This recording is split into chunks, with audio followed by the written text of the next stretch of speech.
हाँ जी बेटा, तो अब मैं बताने वाला हूँ आपको फोटो इलेक्ट्रिक इफेक्ट। तो बहुत इंटरेस्टिंग चैप्टर है, मतलब चैप्टर क्या है, टॉपिक है, बहुत इंटरेस्टिंग। बेटा इसमें बताने के लिए पहले बहुत कुछ है। तो पहले मैं आपको बहुत सारी कहानियाँ समझाऊंगा, बहुत सारे इसकी चीज़ें, बातें, अपन लोग इसमें क्या क्या चीज़ें होती है वो सब बातें करेंगे। उसके बाद फिर मैं आपको लास्ट में इसका एक्सपेरिमेंट का बारे में समझाऊंगा, एक्सपेरिमेंट कैसे हुआ था, एग्जैक्टली एक्सपेरिमेंट कैसे हुआ था, अपने वो चीज़ के ऊपर डिस्कस करेंगे। पर लास्ट में सबसे पहले अपन उसके रिजल्ट्स और इसमें एक्सपेरिमेंट्स में क्या क्या चीज़ें हमारे इन्वॉल्व हुई थी उसके बारे में बातें करेंगे। तो एक्चुअली यहाँ पे क्या है ना, फोटो इलेक्ट्रिक इफेक्ट में बेसिकली हुआ क्या था कि एक मेटल के ऊपर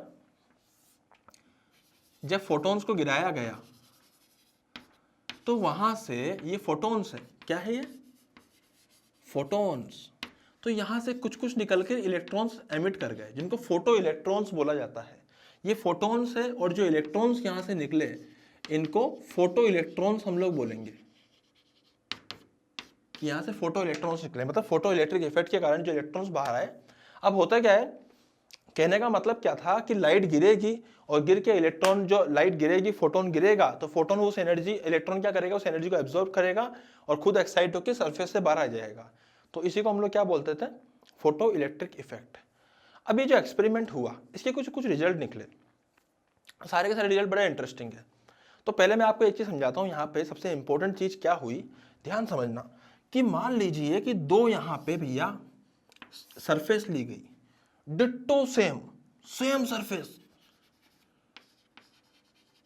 दो सेम सरफेस ली गई। आई मेरी बात समझ में। अब भैया अपने पास में दो बंदे थे, जैसे एक का नाम था मोनू, एक का नाम सोनू, ठीक है। इन दोनों बंदों ने क्या करा, दो बल्ब लेकर आए, है ना, दो बल्ब लेकर आए और ये जो सरफेस है इस पर बल्ब से लाइट गिराई गई। तो बल्ब लेकर आए भैया यहाँ पर, है ना, और इन्होंने लाइट गिराई यहाँ पे, खचाक लाइट आई भैया यहाँ पे, लाइट फोटॉन्स। और दोनों के दोनों बल्ब जो थे वो सेम पावर के थे। मान लीजिए ये भी 100 वाट का, 100 वाट या 50 वाट जो भी है मतलब, और ये भी एक बल्ब लेकर आए जो भी 100 वाट का ही था।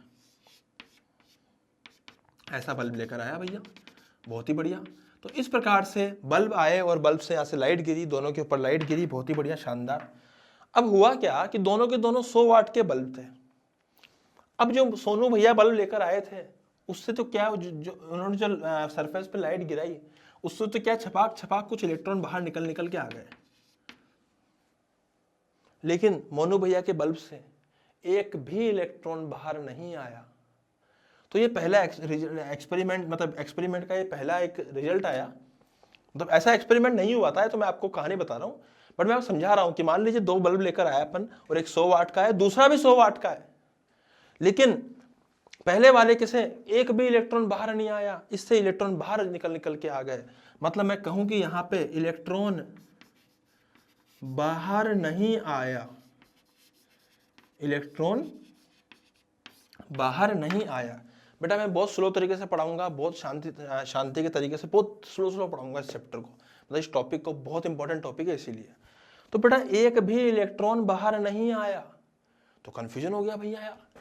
सोनू भैया हंस रहे मोनू भैया पे, मोनू भैया अलग परेशान।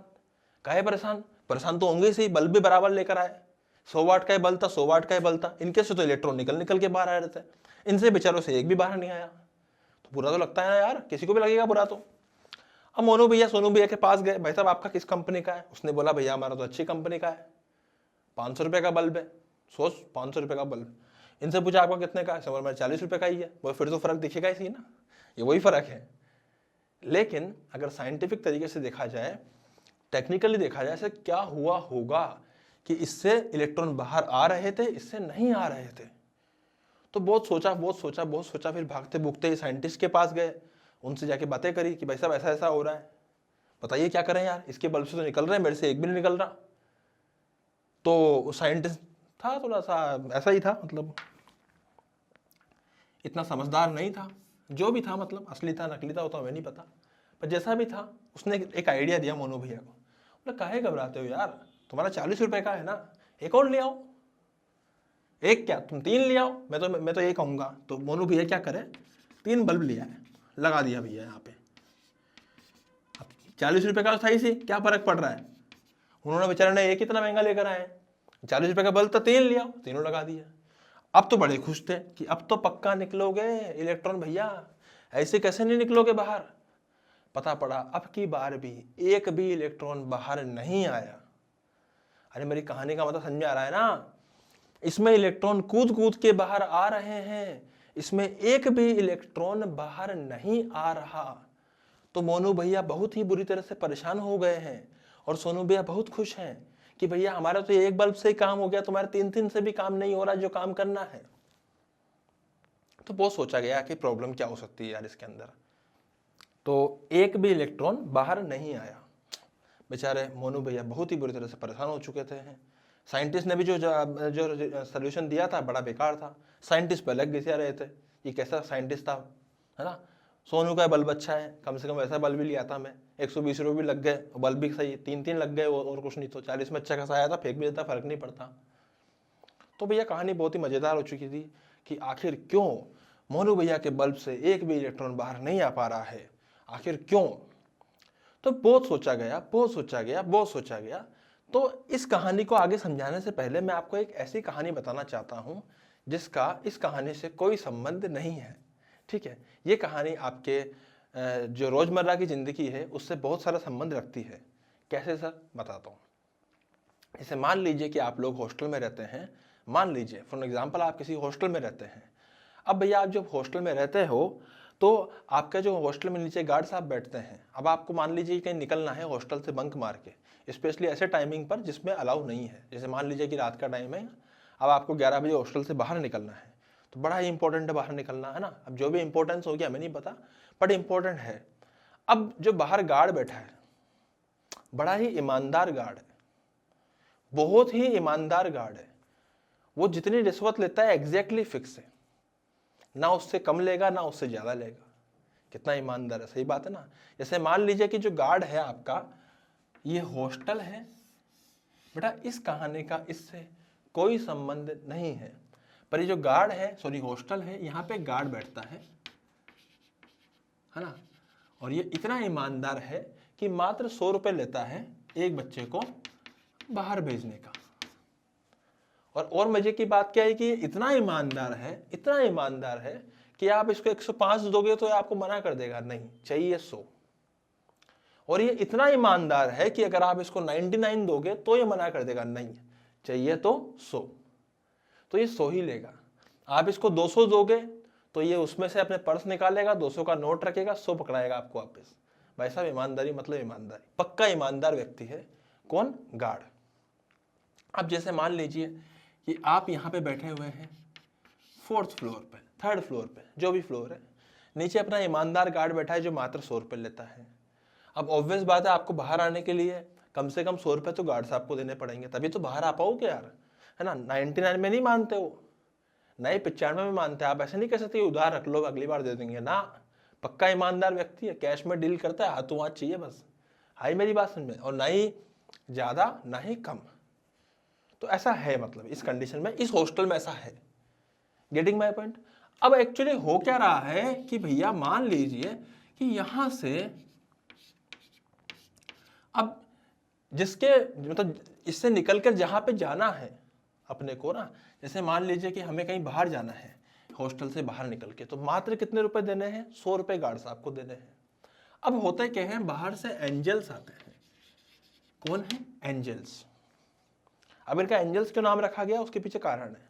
ये एंजल्स के पास क्या है ना, कुछ पैसे होते हैं। जैसे मान लीजिए कि 120 रुपए, किसी के पास 130 रुपए, है ना, किसी के पास 100 रुपए। ऐसे बहुत सारे एंजल्स आते हैं अंदर हॉस्टल में, ऊपर से आते हैं ये, है ना, आते हैं 120 रुपए लेकर आया, चुपचाप आपको पकड़ाएंगे और फिर ये गायब हो जाएंगे। Getting my point. इस कहानी का इससे कोई संबंध नहीं है, ये मैं आपको सिर्फ एंटरटेनमेंट पॉइंट ऑफ व्यू से समझा रहा हूं, तो इसलिए आप ध्यान समझिएगा। तो बेटा एंजल्स आते हैं और 120 रुपए मान लीजिए इसको देते हैं, तो ये भाई साहब क्या करेंगे, 120 में से 100 रुपए किसको देंगे, गार्ड साहब को देंगे और 20 रुपए लेके बाहर आ जाएंगे। हाँ यार सही बात है यार। जैसे मान लीजिए अब एंजल्स और आए, इसके पास थे 130 रुपए। अब इसने गार्ड साहब को क्या किया, इसने इसको पैसे दिए 130, 130 लेके नीचे आया भाई साहब, गार्ड साहब को 100 रुपये पकड़ाए, गार्ड साहब फिक्स है, बराबर है, फुल ईमानदार, मात्र 100 रुपये लेंगे और 30 लेके बाहर आ जाएगा। आई मेरी बात समझ में? तो ये तो कहानी हो गई इस वाले एंजल्स की। अब सोचो कि मान लीजिए एक और हॉस्टल में भी एंजल्स है, आ रहे भाई साहब एंजल्स, उई उई उई, यहाँ का गार्ड जो है ना उसकी भी फिक्स प्राइस है, मात्र 100 रुपये में बाहर आ जाओ, सिर्फ 100 रुपये में। तो भैया यहाँ पे एंजल्स है। अब ये जो एंजल्स थे ये आए थे 90 रुपये लेकर, किसी के पास 80 था, किसी के पास 70 था, किसी के पास 60 रुपये थे, ऐसे ऐसे लेके बाहर अंदर आ रहे हैं। आई मेरी बात समझे? अब अंदर कौन बैठा है? अंदर है आप लोग बैठे हो। अब एंजल आया भैया कूद के अंदर, उसने आके 60-80 रुपये इसको दे दिए एक एंजल ने। अभी 80 रुपये का क्या करेगा? कुछ काम ही नहीं आएगा, तो मना कर देगा, ना ना नहीं चाहिए। एंजल बोले ले ले भैया, कौन मना करता है पैसों के लिए? अब बोलता है हमारे गार्ड को 100 रुपये चाहिए, नहीं चाहिए मेरे को तेरे से, मैं उसी से पैसे लूंगा जिसके पास 100 या 100 से अधिक होगा। तो ठीक है भैया, आदमी भी ईमानदार है। आदमी इतना ईमानदार है कि वो एक एंजल से ही पैसे लेता है, 2 से नहीं लेता एक साथ। 120 लिए तो एक एंजल से नहीं, ऐसा नहीं कि 120 इससे ले लिए जेब में छुपा ली, ला एक और दे, है ना, ऐसा नहीं करेगा। सिमिलरली ये भी ऐसा ही है, यहाँ पे एक एंजल एक ही आदमी को पैसे दे सकता है और जितना है उसके पास वो पूरा दे सकता है, ऐसा यहाँ पे कंसीडर करके चलना है। तो क्या इसमें से जितने भी आप एंजल अंदर भेज दीजिए, क्या एक भी ऐसा होगा जो आदमी बाहर आ पाएगा? सर एक की 90, एक की 60, एक की 80, एक की 70, एक भी पॉसिबल नहीं है। अबे 100 तो चाहिए ना, कम से कम 100 तो चाहिए बाहर आने के लिए आदमी को। इस कहानी से कोई संबंध नहीं है। तो यहां से जब एंजल अंदर आएंगे तो भाई साहब इसको बाहर निकलने के लिए कम से कम 100 चाहिए, लेकिन है कितने? 90, 60, 80, 70, 2 से ले नहीं सकता और एक के पास 100 से ज्यादा है नहीं, तो आ नहीं पाएगा बाहर। समझ में आ रही है ना बात? बोलो सही है कि नहीं है भैया? अगर तुम इसको देखोगे तो ये भाई साहब के पास जो एंजल्स आ रहे थे बड़े अच्छे एंजल्स थे। तो इन एंजल्स का फिर हम लोगों ने क्या करा, कुछ नाम रखा। तो ये जो एंजल्स थे ये सबके सब कौन थे? नालायक एंजल्स थे। कौन से एंजल्स थे? नालायक, बहुत ही नालायक। ये कौन से थे? ये लायक एंजल्स थे। ये थे नालायक, मतलब नालायक मतलब किसी काम के नहीं है। अबे नालायक है ना, वो कुछ काम किया है क्या? पर ये लायक है, काम आते हैं एंजल्स। तो इस कहानी से कोई एज सच डायरेक्ट संबंध नहीं है। बट अब आपको ये समझ में आ गया होगा कि भैया 120, 130, 100 रुपये देने पर तो बाहर आ सकता है, लेकिन उसमें से नहीं आ सकता। अब सोचो कि भैया आपने क्या करा, यहां पर जो एंजल्स हैं वो अभी 4 आए हैं और वो 4 की जगह 100 आ जाए, तो भी क्या सबके सब अगर नालायक होंगे तो क्या एक भी आदमी बाहर आ पाएगा? सोचो ना, अगर सारे नालायक एंजल्स होंगे तो क्या एक भी आदमी बाहर आ पाएगा? ना। लेकिन यहां पे अगर आप एंजल्स बढ़ाओगे तो नंबर ऑफ आदमी भी बढ़ेंगे बाहर आने वाले। सही बात है ना भैया? लेकिन यहां पे एक भी आदमी बाहर नहीं आएगा। क्या are you getting my point अच्छे से? तो अपन अब आगे बढ़ते हैं। तो इस कहानी का अपन ये समापन करते हैं। इस कहानी को मैं ये सस्पेंस में छोड़ के दोबारा से इस कहानी पे आते हैं। बेटा यहाँ पे हो क्या रहा है, सोनू भैया जो बल्ब लेकर आए थे वो जब लाइट गिरा रहे थे तो इलेक्ट्रॉन्स बाहर आ रहे थे, पर मोनू भैया कितनी भी लाइट गिरा दे इलेक्ट्रॉन्स बाहर नहीं आ रहे थे। Are you getting my point? यहाँ पे इलेक्ट्रॉन्स बाहर नहीं आ रहे थे। भले ही मोनू भैया यहाँ पे 100 वाट की जगह 100 वाट के 2 लगा दें, 100 वाट के 3 लगा दें, तब भी इलेक्ट्रॉन बाहर नहीं आ रहे थे। इसका मतलब एक कहानी तो थी, एक छोटी सी सिमिलरिटी थी। वो सिमिलरिटी क्या थी कि सर जो फोटोन है ना, एक फोटोन एक ही इलेक्ट्रॉन को एनर्जी दे सकता है। अब सोचो सरफेस से बाहर आने के लिए जो मिनिमम एनर्जी रिक्वायर्ड होती है, minimum energy required to come out of the surface. बेटा इस सरफेस से बाहर आने के लिए जो मिनिमम एनर्जी रिक्वायर्ड होती है इसी को बोलते हैं वर्क फंक्शन। क्या बोलते हैं? Work function. ये नाम होता है, डेफिनेशन वगैरह मैं आपको बाद में लिखा दूंगा, बस आप तो ये कहानी समझते रहिए कि भैया कि मिनिमम एनर्जी कितनी रिक्वायर्ड होती है, मिनिमम एनर्जी रिक्वायर्ड जो भी होती है उसी को बोलते हैं वर्क फंक्शन। अब जैसे मान लीजिए 4 इलेक्ट्रॉन वोल्ट मिनिमम रिक्वायर्ड है, कितनी है? 4 इलेक्ट्रॉन वोल्ट। मान लीजिए इसका जो वर्क फंक्शन है वो 4 इलेक्ट्रॉन वोल्ट है। अब भैया जिसका जो 100 वाट है ना, 100 वाट, वो कैसे आ रहा है? जैसे मान लीजिए कि इसके अंदर क्या हो रहा है, इसके अंदर 6 इलेक्ट्रॉन वोल्ट के फोटॉन्स आ रहे थे। फोटोन की एक की एनर्जी कितनी थी? 6 इलेक्ट्रॉन वोल्ट। मतलब एक फोटोन की एनर्जी 6 इलेक्ट्रॉन वोल्ट थी। अबे तो 6 जब अंदर जाएगा तो एक इलेक्ट्रॉन को 6 वोल्ट एनर्जी देगा, तो इलेक्ट्रॉन को बाहर आने के लिए कितनी चाहिए? 4। तो इलेक्ट्रॉन के लिए बाहर आना आसान हो जाएगा। बट सिमिलरली अगर आप यहां बात करोगे तो यहां पे भैया था तो ये भी 100 वाट का। अबे सोच के देख, 6 वाट के 10 हो, मान लो 10 क्या मतलब है, कुछ भी मान लो, x हो या 10 ही मान लो, 10 हो 6 इलेक्ट्रॉन वोल्ट के, और अगर मान लीजिए 3 के 20 हो, एनर्जी तो बराबर आई। जैसे मान लीजिए आपको 100 वाट दोनों को देनी है। अब इसमें क्या है, 6 वाट के मान लीजिए 6 वाट के है, अराउंड 6 नहीं, 5 वाट के 20 है। कितने? 5 वाट के 20 है, मान लीजिए ना, फॉर एग्जाम्पल 5 वाट के 20 है भाई। एक सेकंड में 100 जूल एनर्जी गिरी ना, जैसे मान लीजिए 5 जूल के 20 है और मिनिमम चाहिए 4 जूल, मान ले फॉर एग्जाम्पल। तो बेटा जब 5 वाला गिरेगा तो 4 तो मिनिमम चाहिए ना। तो जब 5 एनर्जी जूल लेके गिरेगा फोटोन, और 5 जूल जब इलेक्ट्रॉन को देगा तो इलेक्ट्रॉन उसको लेके बाहर आ सकता है। अबे आई कि नहीं आई मेरी बात समझ? इलेक्ट्रॉन उसको लेके बाहर आ सकता है। लेकिन इस पर्टिकुलर केस में मान लीजिए अपने को 100 जूल एनर्जी रखनी है एक सेकंड में, तो यहाँ पे 5 की जगह मान लीजिए यहाँ पे 2.5 जूल के आ रहे हैं। कितने? 40। 2.5 जूल के 40 आ रहे हैं। तो क्या काम है भैया? 2.5 जूल के 40 आ रहे हैं भैया। एक की कितनी एनर्जी है? 2.5 जूल है। कितनी मिनिमम चाहिए? 4 चाहिए। तो ये एक को भी बाहर नहीं ला पाएगा।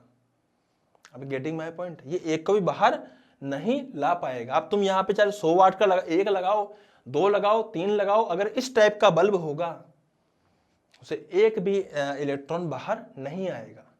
तो सर बेसिकली जो एनर्जी आती है वो किस बात पे डिपेंड करती है? वो डिपेंड करती है h इंटू फ्रीक्वेंसी पे। सिमिलरली इसकी एनर्जी किस बात पे डिपेंड करेगी? ये आएगी h इंटू फ्रीक्वेंसी पे। तो ये बल्ब की एनर्जी है या फोटोन की एनर्जी है? फोटोन की। ये एनर्जी है, energy of 1 photon, energy of 1 photon. तो भैया अगर आपका फोटोन, अगर थ्रेशोल्ड मतलब ये minimum energy required to come out of the surface मतलब वर्क फंक्शन, अगर फोटोन वर्क फंक्शन से ज्यादा हो, अगर फोटोन की एनर्जी जो है वो वर्क फंक्शन से ज्यादा हो, तो वो कौन से इलेक्ट्रॉन्स को बाहर ला पाएंगे। लेकिन अगर फोटोन्स की एनर्जी वर्क फंक्शन से कम हो, अगर फोटॉन्स की एनर्जी वर्क फंक्शन से कम हो, तो इससे इलेक्ट्रॉन्स बाहर नहीं आ पाएंगे। अरे मेरी बात समझ में आ रही है ना? अगर मान लीजिए कि जो फोटोन है आपका which is h into f1, if it is greater, it is less then work function, जितनी मिनिमम एनर्जी रिक्वायर्ड है सरफेस से बाहर आने के लिए, अगर एक फोटोन की एनर्जी उससे कम है, अगर एक फोटोन की एनर्जी उससे कम है, तो ये नालायक फोटोन कहलाएंगे। सिमिलरली अगर एक फोटोन की एनर्जी उस वर्क मिनिमम एनर्जी रिक्वायर्ड से ज्यादा है, तो इसको हम क्या कह देंगे? लायक फोटोन्स। Getting my point? तो बेटा कहानी कुछ कुछ वैसी ही थी, यहाँ पे फोटॉन्स आ रहे थे। अब तुम नंबर ऑफ फोटॉन्स बढ़ा भी दोगे तो एनर्जी टोटल बढ़ेगी, लेकिन इलेक्ट्रॉन बाहर आ पा रहा है या नहीं आ पा रहा, ये किस बात पर निर्भर करता है? ये इस बात पर निर्भर करता है कि एक फोटॉन की एनर्जी क्या वर्क फंक्शन से बड़ी थी कि छोटी थी। अगर बड़ी होगी तो वो निकाल पाएगा इलेक्ट्रॉन को बाहर, अगर छोटी होगी तो वो इलेक्ट्रॉन को बाहर नहीं निकाल पाएगा। तो पहला रिजल्ट तो हमने ये देखा कि दो सेम वाट के बल्ब लगाने पर भी एक में एनर्जी, एक में इलेक्ट्रॉन बाहर आए, एक में नहीं आए। उसका फाइनल रीजन ये निकला कि एक का जो नंबर, एक पर्टिकुलर फोटोन थी उसकी एनर्जी वर्क फंक्शन से कम है, और यहाँ पे पर्टिकुलर फोटोन की जो एनर्जी है वो वर्क फंक्शन से, सॉरी, एक की ज्यादा थी एक की कम है। Getting my point? जिसकी ज्यादा होगी वो तो इलेक्ट्रॉन को बाहर ला पाएगा, पर जिसकी कम होगी वो बाहर नहीं ला पाएगा। Getting my point? तो बेटा इस पूरी कहानी को लिखिए, फिर अपन आगे बढ़ते हैं।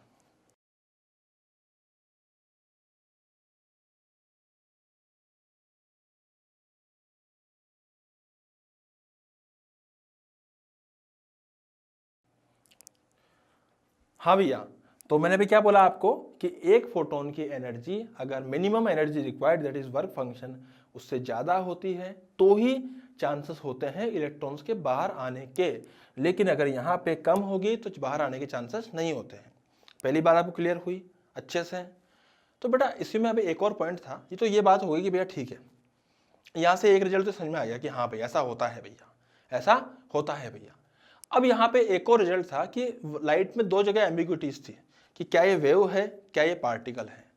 तो हमने मान लिया कि चलो वेव है, फॉर एग्जांपल मान लिया कि वेव है। तो जैसे मान लीजिए यहाँ पे देखिए ये सरफेस है, और अगर तुम इसको वेव मानते हो तो बेटा जो वेव होता है ना, वेव, ध्यान समझना मेरी इस बात को, जो वेव होती है ना वो क्या हुआ, कंटिन्यूस एनर्जी का ट्रांसफर होता है। यहाँ पे कंटिन्यूस एनर्जी आई जा रही है, आई जा रही है, आई जा रही है, लाइट गिरा रहे हैं, कंटिन्यूस एनर्जी आ रही है, आ रही है, आ रही है, आ रही है, आ रही है, आ रही है। अब सोचो कि अगर ये वेव होती तो वर्क फंक्शन जैसे मान लीजिए 4 इलेक्ट्रॉन वोल्ट है, और अगर वेव होती और इसकी जो पावर है वो होती जैसे मान लीजिए 2 इलेक्ट्रॉन वोल्ट पर सेकेंड, इतनी पावर अगर गिर रही होती तो एक इलेक्ट्रॉन को 2 सेकेंड लगते इतनी एनर्जी गेन करने में, और वो छपाक एनर्जी गेन करके बाहर आ जाता। अब सही बात है ना भैया, 2 इलेक्ट्रॉन वोल्ट पर सेकेंड अगर वेव होती तो इसका मतलब ऐसा माना गया कि अगर फोटो इलेक्ट्रिक एमिशन के अंदर कुछ टाइम लगना चाहिए, जब लाइट डालेंगे तो कुछ देर तक लगेगी, कुछ देर तक इलेक्ट्रॉन एनर्जी भरेगा भरेगा भरेगा, 5 सेकंड, 2 सेकंड, 3 सेकंड, 4 सेकंड, कुछ सेकंड लेगा, अपने अंदर एनर्जी भरेगा, छपाक बाहर आ जाएगा। तो ऐसा टाइम आना लगना चाहिए, ऐसा सोचा गया। ऐसा कब होगा? सब कुछ इमेजिनरी चल रहा है। ऐसा कब होगा? जब ये वेव होगी। लेकिन एक्चुअल में क्या हुआ, जैसे ही लाइट डाली, इवन यही देख लो, अगर निकलना था बाहर तो फट से निकल गए, अगर नहीं निकलना था तो तुम कितनी भी देर तक लाइट डालते रहो वो नहीं निकला, मतलब नहीं निकला। तो एक्चुअल में फोटो इलेक्ट्रिक एमिशन जो है वो एक स्पॉन्टेनियस एमिशन होता है। मतलब फोटो इलेक्ट्रिक इफेक्ट में जो इलेक्ट्रॉन्स एमिशन जो होते हैं वो एक स्पॉन्टेनियस एमिशन है, वो सडनली हाथों हाथ हो जाता है, इंस्टेंटेनियसली हो जाता है, उसमें टाइम नहीं लगता है। तो अगर ये वेव होती तो टाइम लगा के बाहर आती है। इसका मतलब उन्होंने ये प्रूव कर दिया कि वेव नहीं है। अबे वेव होती तो ऐसा होता, अगर वेव होती तो फिर तो मोनू वाले बल्ब से भी इलेक्ट्रॉन बाहर आते हैं, बेचारे के नालायक थे पर बाहर तो आए। अबे सही है ना? तो इसका मतलब वेव नहीं थी। तो यहां से माना गया कि ये एक्चुअली फोटॉन्स पार्टिकल से जो पैकेट के रूप में आते हैं, पैकेट जैसे एंजल्स बताया ना मैंने यहाँ पे, तो पैकेट के रूप में आते हैं, इलेक्ट्रॉन के पास जाते हैं, एनर्जी दे देते हैं, इलेक्ट्रॉन वो एनर्जी ग्रहण करता है। अगर वो एनर्जी मान लीजिए कि वर्क फंक्शन ज्यादा है तो इलेक्ट्रॉन कूद के बाहर आ जाता है, आ जाना चाहिए, मतलब ऐसा माना जाता है।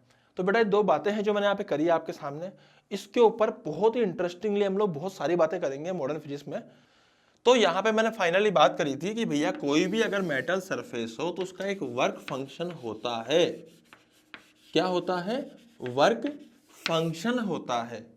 तो भैया ये मिनिमम अमाउंट ऑफ एनर्जी होती है that required to come out that electron for that electron. Getting my point? किसी भी इलेक्ट्रॉन को अगर बाहर आना है तो उसको minimum energy required to that electron is work function.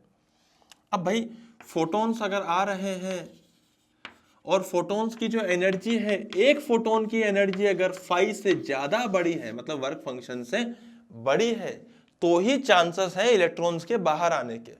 तो इसका मतलब अगर एक फोटोन की एनर्जी वर्क फंक्शन से ज्यादा है तो ही इलेक्ट्रॉन बाहर आ सकता है। वाह वाह, क्या बात है। आई मेरी बात समझ में? अगर एक फोटोन की एनर्जी अगर 5 से कम होगी, मतलब वर्क फंक्शन से भी कम होगी, तो इलेक्ट्रॉन बाहर नहीं आ सकता है। तो इलेक्ट्रॉन बाहर नहीं आ सकता है। Getting my point? अगर एक फोटोन की एनर्जी वर्क फंक्शन से कम होगी तो इलेक्ट्रॉन बाहर नहीं आ सकता है। अगर एक फोटोन की एनर्जी वर्क फंक्शन से ज्यादा होगी तो इलेक्ट्रॉन बाहर आ सकता है। Getting my point? तो बेटा इस तरह की चीजें हो गई है। ये है हमारे पास में वन फोटोन, फोटोन के बारे में मैंने बात कर ली है। इसका मतलब एक बहुत इंपॉर्टेंट पॉइंट यहां मेरे दिमाग में आया है, क्या कि भाई साहब फोटोन के कारण इलेक्ट्रॉन का बाहर आना या नहीं आना, ये किस बात पे डिपेंड करता है? एनर्जी ऑफ वन फोटोन पे। अब इलेक्ट्रॉन बाहर आएगा कि नहीं आएगा, ये किस बात पे डिपेंड करता है? भाई एक तो होता है कि भाई बाहर आ सकता है, एक होता है कि भाई बाहर पक्का नहीं आ सकता। तो ये किस बात पे डिपेंड करता है? ये टोटल एनर्जी पे डिपेंड करता है कि एनर्जी ऑफ वन फोटोन पे डिपेंड करता है? अरे बोलो ना यार। भाई साहब टोटल एनर्जी क्या हो जाती है? मैं लिखा देता हूं यहां पे। टोटल एनर्जी होती है number of photons falling multiply by energy of one photon. Getting my point? Total energy किस बात पे डिपेंड करती है? Number of photons falling multiply by energy of one photon. भाई इतनी एनर्जी टोटल गिरी है। अब इतनी एनर्जी की टोटल गिरी है तो अगर ये एनर्जी अगर वर्क फंक्शन अगर ये एनर्जी ये किस बात पर डिपेंड करता है कि बाहर आएगा कि नहीं आएगा? अबे किस बात पर डिपेंड करता है? टोटल एनर्जी पर या एनर्जी ऑफ वन फोटोन पर? एनर्जी ऑफ वन फोटोन पर। भैया बात ध्यान रखिएगा, किस बात पर निर्भर करता है कि बाहर आएगा कि नहीं आएगा? एनर्जी ऑफ वन फोटोन पर कितने बाहर आएंगे? अब मान लो कि बाहर आ रहे हैं। अब एक मिनट, एक काम करो, पहले आप इसको लिख लीजिए। पहले मैं आपको वर्क फंक्शन वगैरह की डेफिनेशन लिखा देता हूं। बेटा एक बात ध्यान रखिएगा, वर्क फंक्शन के साथ में ये टर्म्स भी आते हैं, इसको बोलते हैं थ्रेशोल्ड फ्रीक्वेंसी। थ्रेशोल्ड फ्रीक्वेंसी, और इसको हम बोलते, एक होता है थ्रेशोल्ड वेवलेंथ।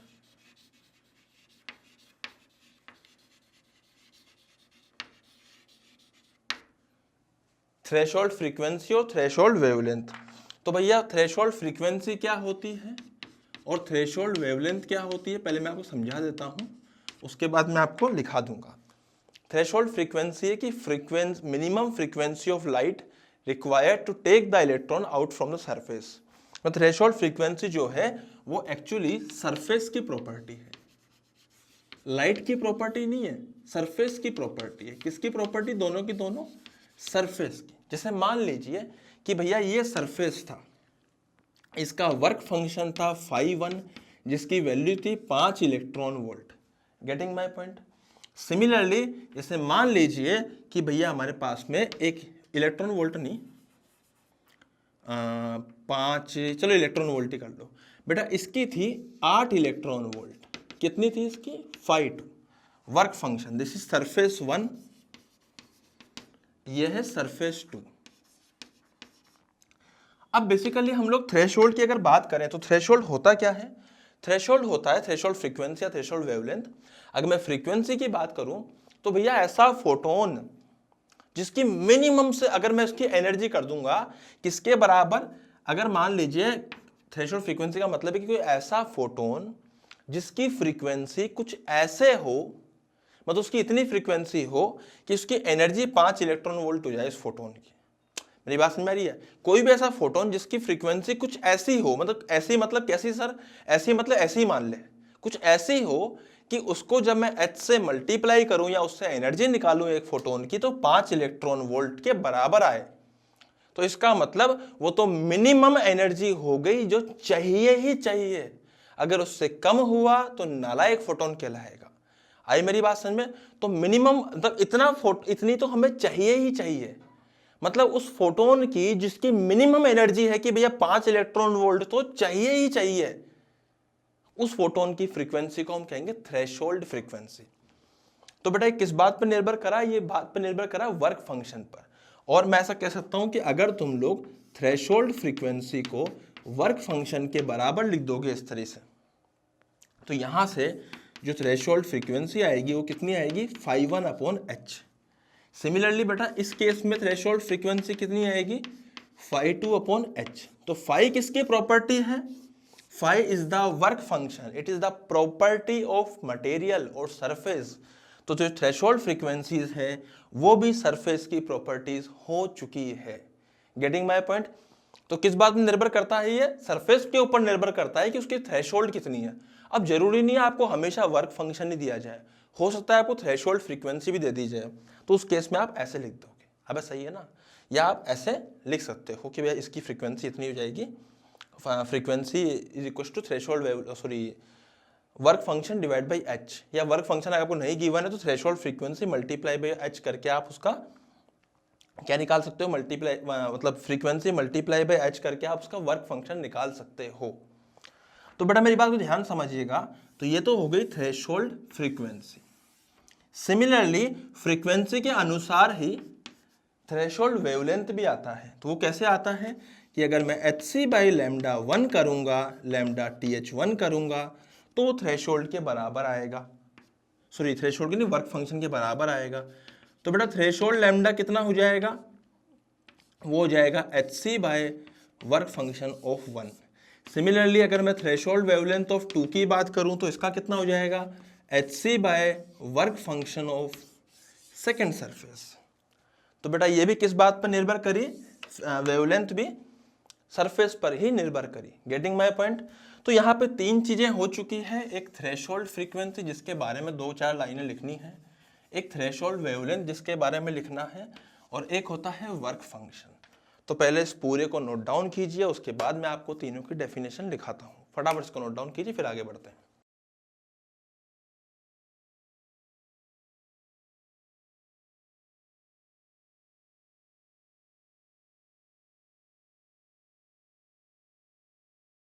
हाँ जी, तो बेटा तीनों की डेफिनेशन लिखिए, थ्रेशोल्ड की और इसकी थ्रेशोल्ड वेवलेंथ, फ्रीक्वेंसी और वर्क फंक्शन। ये फटाफट से लिख लीजिए, 2 लाइनें जल्दी से।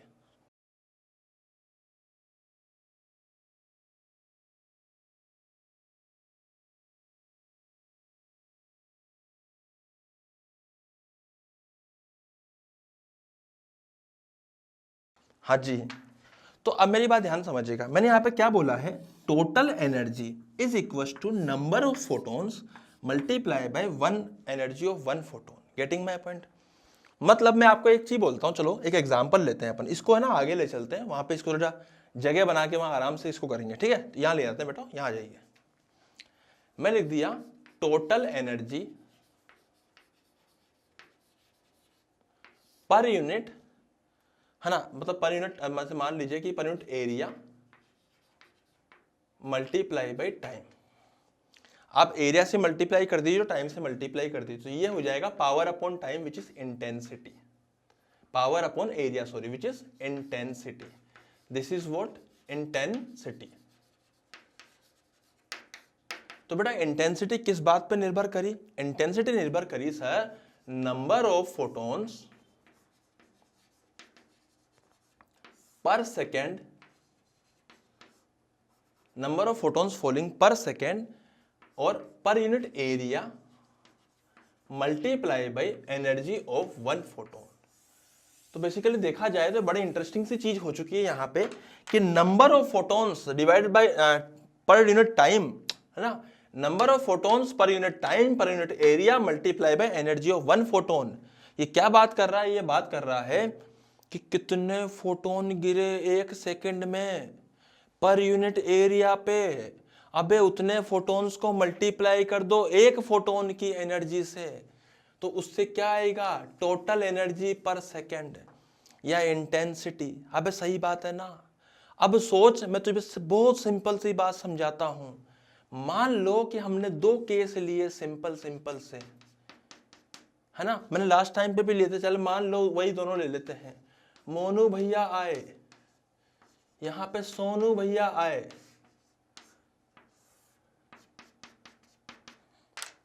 अबे सही है ना। यहां पे मोनू भैया आए, यहां पे सोनू भैया आए। अब मोनू भैया ने क्या करा, जो उनका बल्ब था, वो जो लाइट निकालता था, मेरी बात ध्यान समझिएगा, मोनू भैया का जो बल्ब लाइट निकालता था, आई मेरी बात समझ में, वो उसकी जो एनर्जी थी एक फोटोन की, वो थी 3 इलेक्ट्रॉन वोल्ट। कितनी थी, 3 इलेक्ट्रॉन वोल्ट एक फोटोन की एनर्जी।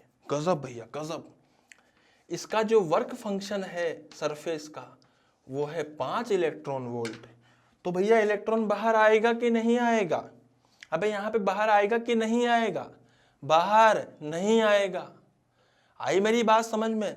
लेकिन अगर जो सोनू भैया है, इनके पास में जो बल्ब है वो भी फोटॉन्स निकालता है यहां पर, और इनका एक फोटोन की जो एनर्जी है वो है 8 इलेक्ट्रॉन वोल्ट। जबकि सरफेस का जो वर्क फंक्शन है वो कितना है, वो मात्र 5 इलेक्ट्रॉन वोल्ट। अबे तो इनके केस में बाहर आएगा कि नहीं आएगा, अबे आएगा ना। इनके केस में भैया बाहर आएंगे। कौन बाहर आएंगे, इलेक्ट्रॉन्स बाहर आएंगे, photo electrons, getting my point. But इनके केस में इलेक्ट्रॉन्स बाहर नहीं आएंगे। तो मैं लिख देता हूं यहां पे, इलेक्ट्रॉन्स बाहर नहीं आएंगे, इलेक्ट्रॉन्स बाहर आ सकते हैं। ऑब्वियस बात है, अपन सकते हैं लिख, मतलब यहाँ पे चांसेस लिखते हैं हमेशा, 100% श्योरिटी से कुछ नहीं लिखते, क्योंकि मॉडर्न फिजिक्स से ये थोड़ी जरूरत से ज़्यादा मॉडर्न है। Getting my point. तो होता क्या है कि इलेक्ट्रॉन्स यहाँ से बाहर नहीं आएंगे, ये पक्का है। अब सोचो कि तुमने 3-3 इलेक्ट्रॉन वोल्ट के, मान लीजिए कि तुमने 3-3 इलेक्ट्रॉन वोल्ट के 1000 फोटॉन्स डाल दिया, 1000 फोटॉन्स डाल दिए, तो बेटा टोटल एनर्जी कितनी हो जाएगी, यहां पे टोटल एनर्जी हो जाएगी 3000 इलेक्ट्रॉन वोल्ट। अबे सही है ना। और तुमने यहां पर 8-8 इलेक्ट्रॉन वोल्ट के कितने डाले भैया, 8-8 इलेक्ट्रॉन वोल्ट के, जैसे मान लीजिए यहां पे तुम लोगों ने 300 फोटॉन्स डाल दिया, वहां 1000 फोटॉन डाले थे, यहां पे 300 डाले, तो total energy will be equal to 8 multiply by 3, 2400 electron volt. हाँ, अब किसकी टोटल एनर्जी ज्यादा है, इस वाले की, और इसकी टोटल एनर्जी कम है। बट इलेक्ट्रॉन कहां से बाहर आए, इससे कि इससे, अबे इससे तो आ सकते हैं ना, बट उससे तो कुछ भी कर लो, नालायक फोटोन से भाई साहब एक इलेक्ट्रॉन बाहर नहीं आएगा, बट इससे आने की संभावनाएं है बाहर। गेटिंग माय पॉइंट, इससे बाहर आने की संभावनाएं है। तो हमें यहां से तो यह बात क्लियर होती है कि फोटोन बाहर आएगा या बाहर नहीं आएगा, सॉरी इलेक्ट्रॉन बाहर आएगा कि इलेक्ट्रॉन बाहर नहीं आएगा, यह किस बात पे निर्भर करता है कि एक फोटोन की एनर्जी कितनी थी। एक फोटोन की एनर्जी पे यह बात निर्भर करती है कि बाहर आएगा या नहीं आएगा। Getting my point. लेकिन अगर बाहर आ रहा है, मेरी बात ध्यान समझिएगा बेटा, लेकिन अगर बाहर आ रहा है, इसका मतलब, ध्यान सुनिएगा, दोबारा बताता हूं, अगर बाहर आ रहा है इसका मतलब वो ये वाले फोटोन है कि ये वाले फोटोन है। अबे वो ये वाले फोटोन है, बाहर तभी आएगा जब वर्क फंक्शन से बड़ा होगा एक फोटोन की एनर्जी। अबे सही बात है ना। तो दोबारा बोलता हूं, लेकिन अगर बाहर आ रहा है, अगर बाहर आ रहा है, तो अगर आप एनर्जी बढ़ाते हो, तो अगर आप एनर्जी को बढ़ाते हो, इसका मतलब आप नंबर ऑफ फोटॉन्स को बढ़ा रहे हो। Getting my point. And if you increase number of photons, then number of photo electrons will also increase. मेरे बात दोबारा सुनिएगा, ध्यान समझिएगा बेटा। एनर्जी ऑफ वन फोटोन पे क्या निर्भर करता है कि बाहर आएगा या नहीं आएगा। लेकिन अगर बाहर आ रहा है तो कितने बाहर आएंगे, किसकी बात हो रही है, कितने बाहर आएंगे। यह किस बात पे निर्भर करता है, यह निर्भर करता है नंबर ऑफ फोटॉन्स फॉलिंग, या फिर मैं बोल दूं टोटल एनर्जी पे। अब ये वाली टोटल एनर्जी की बात नहीं हो रही बेटा, अभी 2400 थी, अब तुम इसको कंपेयर मत करना। इसमें तो टोटल एनर्जी 1 लाख भी कर देगा तब भी नहीं आएंगे भैया बाहर, इसमें आ सकते हैं बाहर। अब तो इसमें एनर्जी बढ़ाता रहेगा बढ़ाता रहेगा बढ़ाता रहेगा। कैसे बढ़ेगी इसमें एनर्जी, नंबर ऑफ फोटॉन्स को बढ़ाकर। 103,000 कर दे, 3,000 कर दे, 2,40,000 इलेक्ट्रॉन वोल्ट हो जाएंगी एनर्जी टोटल। तो अगर एनर्जी बढ़ेगी टोटल तो number of electrons coming out of the surface will also increase. Then we can say कि इफ इंटेंसिटी इंक्रीज, अगर हम इंटेंसिटी को बढ़ाते हैं तो number of photons, number of photo electrons बेटा फोटो इलेक्ट्रॉन्स वाले इलेक्ट्रॉन्स होते हैं जो फोटो इलेक्ट्रिक इफेक्ट के कारण बाहर आते हैं। तो number of photo electrons will also increase. यहां नंबर की बात हो रही है, नंबर की, इस बात की बात नहीं हो रही कि बाहर आएगा कि नहीं आएगा। यहां बात हो रही है कि नंबर कितने ज्यादा हो जाएंगे। अगर इंटेंसिटी बढ़ेगी तो नंबर ऑफ फोटो इलेक्ट्रॉन्स पक्का पक्का बढ़ने चाहिए। Getting my point. हम लोगों ने कंसिडर क्या किया है बेटा, हम लोग कंसिडर करके चलते हैं कि all photons are like. Getting my point. वो इस लायक थे कि वो इलेक्ट्रॉन्स को बाहर ला सके, मतलब उनकी थ्रेशोल्ड जो थी, मतलब यहां पर ये केस है किस बात का है, ये केस है कि यहां पे एक फोटोन की energy is greater then work function. अब समझ में आ रहा है ना। तो नंबर ऑफ फोटॉन्स किस बात पे डिपेंड कर रहे हैं, इंटेंसिटी पे, कि कितने नंबर ऑफ इलेक्ट्रॉन निकलेंगे किस बात पे निर्भर कर रहा है, इंटेंसिटी पे। Getting my point. अरे पक्का ना भैया, पक्का ना। तो भैया ये कहानी है बहुत ही प्यारी, आप इसको लिखिए, फिर मैं आपको आगे और कराता हूं।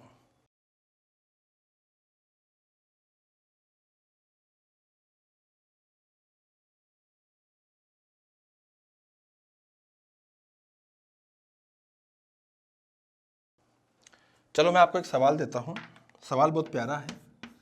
मान लीजिए कि एनर्जी ऑफ 1 फोटोन थी 3 इलेक्ट्रॉन वोल्ट, ठीक है। यहां पे 1000 नंबर ऑफ फोटॉन्स हम लोगों ने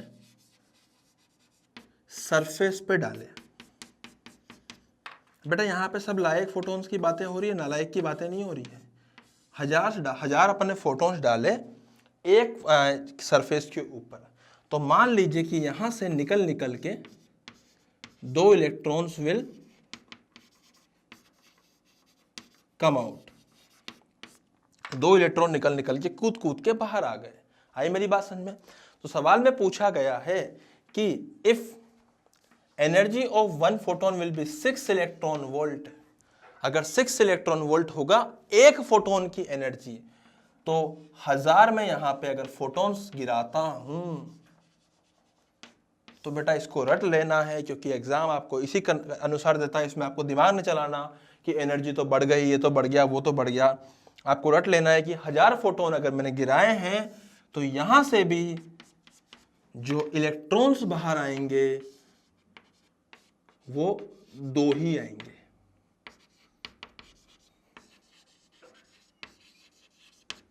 आपको इसको रटना है। नंबर ऑफ फोटॉन्स अगर सेम रहे तो number of ejected electrons will remain same. Getting my point. भले ही यहां पे एक फोटोन की एनर्जी 3 इलेक्ट्रॉन वोल्ट थी, एक की 6 इलेक्ट्रॉन वोल्ट थी, हो सकता है प्रोबेबिलिटी बढ़ जाती हो सकता है कुछ हो जाता हो, लेकिन एग्जाम हमें क्या बोलता है, एग्जाम में यही बोलता है कि अगर 2 आए हैं तो आप फालतू की बुद्धि मत लगाइए, आपको 2 ही लिखना है अगर number of photons are same. तो बेटा टोटल एनर्जी बढ़ने का कारण भी कई प्रकार के होते हैं, लेकिन एक बात ध्यान रखना, अगर नंबर ऑफ फोटॉन्स की बात हो रही है तो फिर आपको टोटल एनर्जी से चेक नहीं करना कि भैया मतलब इंटेंसिटी या टोटल एनर्जी चेक नहीं करना कि कितने बाहर आएंगे। आपको चेक किससे करना है, नंबर ऑफ फोटॉन्स। और अगर नंबर ऑफ फोटॉन्स की बात नहीं हो रही है तो जब भी ऐसे बोलेगा कि टोटल एनर्जी इंक्रीज, इसका मतलब वो आपको यही बोल रहा है कि एक फोटोन की एनर्जी तो उसने दे रखी है, और आपको बोल रहा है कि अगर नंबर ऑफ फोटॉन्स बढ़ जाएंगे, मतलब एनर्जी बढ़ने का मतलब क्या है, क्या तो नंबर ऑफ फोटॉन्स बढ़ जाए या एक फोटोन की एनर्जी बढ़ जाए। तो वो एक फोटोन की एनर्जी बढ़ा के आपको नहीं बोलेगा। अगर बोलेगा तो फिर आपको ऐसे बोलेगा कि number of photons falling are 1000 earlier than after number of photons falling are 1000, तो दोनों ही केस में इलेक्ट्रॉन्स इजेक्टेड विल बी 2।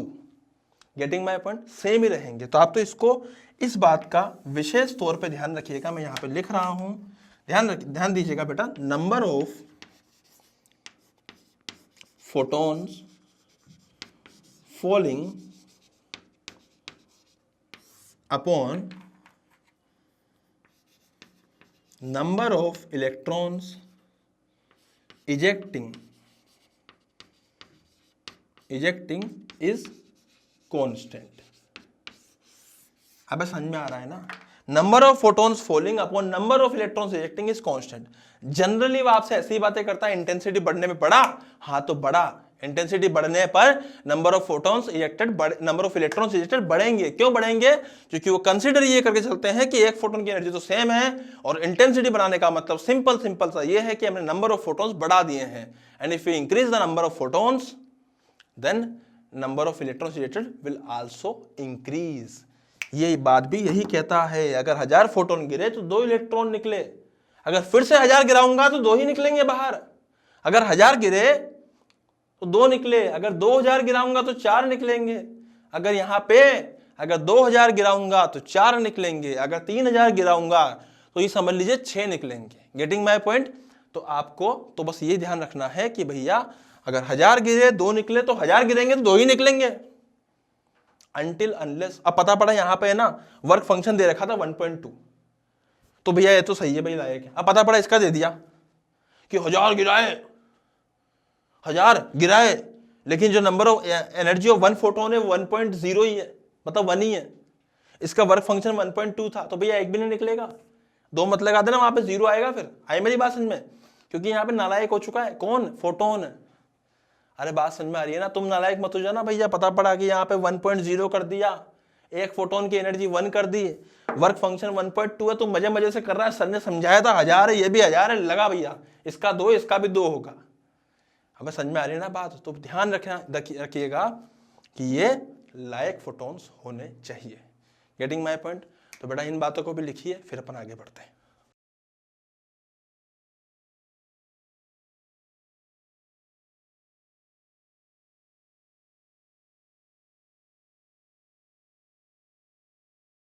हाँ भाई, तो अभी मैंने आपको बताया था कुछ बातें, अब उसी के ऊपर अपन और बातें करते हैं। जैसे मान लीजिए मैं एक सरफेस की बात करता हूँ जिसका वर्क फंक्शन दे रखा है फाई, या जिसका थ्रेशोल्ड फ्रीक्वेंसी दे रखा है FTH, या जिसका थ्रेशोल्ड लैम्डा दे रखा है lambda TH। Getting my point?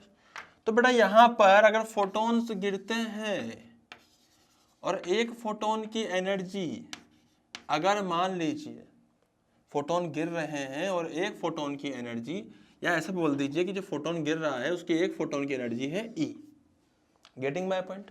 तो बेटा अगर E एनर्जी का फोटोन अगर गिरा है तो उसमें से वो एनर्जी किसको दे देगा? इलेक्ट्रॉन को। तो इलेक्ट्रॉन वो एनर्जी लेकर बाहर जब आने लगेगा तो उसको थ्रेशोल्ड वर्क फंक्शन जितनी एनर्जी सरफेस को देनी पड़ेगी, सरफेस को, ताकि वो बाहर आ पाए। अब जो बाहर वो लेकर आएगा, जैसे मान लीजिए मैं आपको एग्जांपल देता हूं कि भैया जो एनर्जी फॉल करी वो थी मान लीजिए 12 इलेक्ट्रॉन वोल्ट, वर्क फंक्शन था मान लीजिए 4 इलेक्ट्रॉन वोल्ट। तो भैया गिरने के बाद इलेक्ट्रॉन जो एनर्जी लेके निकला, तो energy of this electron is equal to 12 minus 4, क्या 8 इलेक्ट्रॉन वोल्ट होगी? अबे सही है ना? तो इसका मतलब इतनी एनर्जी लेके निकला, और क्या ये एनर्जी काइनेटिक एनर्जी के रूप में होगी? हाँ सर, काइनेटिक एनर्जी के रूप में होगी। तो बेटा this will the energy of electron, kinetic energy of electron ejecting from the surface if 12 electron volt energy is 12 electron volt photon is falling on the surface on having work function 4 electron volt. लेकिन यहां पर एक problem है। Problem क्या है कि this energy is not the exact value of kinetic energy of the electron. This is not the exact value of kinetic energy of the electron. होगा क्या कि यहां पर this energy is maximum kinetic energy. भैया इतनी तो हो सकती है, इससे ऊपर नहीं हो सकती। दिस इज द मैक्सिमम, मतलब ये जो निकल रहा है ना यहाँ पे E minus 5, this is the maximum kinetic energy. पर मजे की बात क्या है, ऑब्जर्व क्या करा गया कि मोस्ट ऑफ द केसेस में ये एनर्जी हमें नहीं मिलती है। तो फिर सोचा गया कि यार ये एनर्जी क्यों नहीं मिल रही है। इसके पीछे कारण निकला कि एक्चुअली ये एनर्जी हमें इसलिए नहीं मिल रही है एग्जैक्टली कि हो सकता है कुछ इंटरनल कोलिजन्स भी होते हो या कहीं ना कहीं एनर्जी लॉस होता हो। तो this is the maximum kinetic energy formula. Actual में जो काइनेटिक एनर्जी मिलती है ना, this is the maximum kinetic energy. मैं लिख देता हूं यहाँ पे, this is the maximum kinetic energy. Actual में जो मिलती है ना काइनेटिक एनर्जी, वो मैक्सिमम काइनेटिक एनर्जी के से कम या उसके बराबर बाय चांस और हमेशा जीरो से बड़ी है। कुछ ऐसे होता है, जीरो लेके नहीं निकलता। ऐसा नहीं कि तूने 5 इलेक्ट्रॉन वोल्ट था, 5 थ्रेशोल्ड थी, 5 दे दी, वहां निकल के आ गया जीरो पे। ले भाई, इतना गजब की, मतलब ये समझ ले कि बाहर नहीं आ पाता है। इतना ज्यादा खुशनसीब मतलब नहीं होता है इलेक्ट्रॉन की बाहर आ जाए 5 के 5, इतने प्रिसाइज नहीं होते सही बताऊं तो zero kinetic energy is greater than zero, है ना, but less than equals to kinetic energy maximum. इसका जो ग्राफ होता है कुछ ऐसा होता है काइनेटिक एनर्जी का और नंबर ऑफ फोटॉन्स का। मैं लिख सकता हूं नंबर ऑफ फोटॉन्स मतलब कितने बाहर आ रहे हैं, और यहां काइनेटिक एनर्जी। तो बेटा काइनेटिक एनर्जी का ग्राफ होता है कुछ इस प्रकार से होता है, ऐसे। This is the maximum kinetic energy. Maximum kinetic energy कैसे में लगभग नंबर ऑफ फोटॉन जीरो ही होता है, लगभग जीरो होता है, पर लगभग तो जीरो होता है। जीरो केस में भी जीरो ही होता है। और सबसे ज्यादा नंबर ऑफ फोटॉन्स कहां पाए जाते हैं, बीच में किसी एवरेज काइनेटिक एनर्जी पे। तो इस प्रकार का ग्राफ इसका बनता है, नंबर ऑफ फोटॉन्स। बेटा जैसे जैसे काइनेटिक एनर्जी बढ़ती जाएगी नंबर ऑफ फोटॉन कम होते जा रहे हैं, और कम काइनेटिक एनर्जी में भी कमी है, बीच में कुछ ज्यादा होते हैं। मतलब मैक्सिमम के जो हाफ है उसके आसपास नंबर ऑफ फोटॉन्स ज्यादा होते हैं, number of electrons, sorry not exactly photo electrons, number of electrons की मैं बात करूंगा यहाँ पे, not photons, number of electrons की यहाँ बात होगी, क्योंकि फोटॉन्स तो फॉल हुए हैं, number of electrons coming out from the surface and kinetic energy maximum का एक ग्राफ है। Getting my point? बेटा इसको करेक्ट कर लीजिएगा, this is number of electron not number of photon. अब सही है ना? तो मैंने यहाँ पे लिख दिया ये सब बातें, है ना। Zero is less than kinetic energy is less than equal to kinetic energy maximum. अब एक्चुअली सवाल ये होता है काइनेटिक कितनी है, अब नहीं निकाल सकते, मैक्सिमम निकाल सकते हैं। देख समझ, ये है इसका वर्क फंक्शन दे रखा है, मान ले 2 इलेक्ट्रॉन वोल्ट। अब भैया एनर्जी गिरी है, तो ये हमने फॉर्मूला जो लिखा है यहाँ पे थोड़ा सा चेंज कर, हल्का सा मैं यहाँ पे थोड़ा सा और एडिट करना चाहता हूँ। काइनेटिक एनर्जी मैक्सिमम बराबर h into frequency of the photon, photon की फ्रीक्वेंसी, माइनस इसको मैं लिख सकता हूँ h इंटू थ्रेशोल्ड फ्रीक्वेंसी। अब सही है ना? सिमिलरली मैं ऐसे भी लिख सकता हूँ kinetic energy maximum is equal to hc by lambda of the photon minus hc by lambda threshold. This is also the formula for this. इस पैटर्न के लिए ये भी फॉर्मूला होते हैं और सबके सब एक ही बात है, आप ध्यान से देखो तो। बस एनर्जी को मैंने hf लिख दिया या hc बाय लैम्डा कर दिया, which is energy of one photon. Work function को मैंने hf लिख दिया या hc बाय लैम्डा th लिख दिया। थ्रेशोल्ड वेवलेंथ या थ्रेशोल्ड फ्रीक्वेंसी के बारे में मैंने यहाँ बात कर ली है। अब भैया एनर्जी जो है ना वन फोटोन की, जैसे मान लीजिए यहाँ पे एनर्जी की बात नहीं करी गई है, यहाँ पे इसकी लैम्डा की बात करी गई है, और जो लैम्डा गिवन है वो गिवन है हमें कितना, ऐसे मान लीजिए 3100 एंगस्ट्रॉम। तो अच्छा वैल्यू आएगा, इसलिए मैंने 3100 एंगस्ट्रॉम का लैम्डा लिया है लाइट का। पूछा गया है कि मैक्सिमम काइनेटिक एनर्जी कितनी होगी। अब तुम कहोगे सर इतना लल्लू सवाल काहे पूछते हो? अरे बेटा चैप्टर लल्लू है, मैं क्या करूं, सवाल ऐसे बनते हैं, इसके टफ नहीं बनते हैं। तो फाइंड काइनेटिक एनर्जी मैक्सिमम, तो काइनेटिक एनर्जी मैक्सिमम सिंपल सी बात है, एक फोटोन की एनर्जी हो जाएगी hc बाई लैम्डा, माइनस आपको क्या करना है वर्क फंक्शन।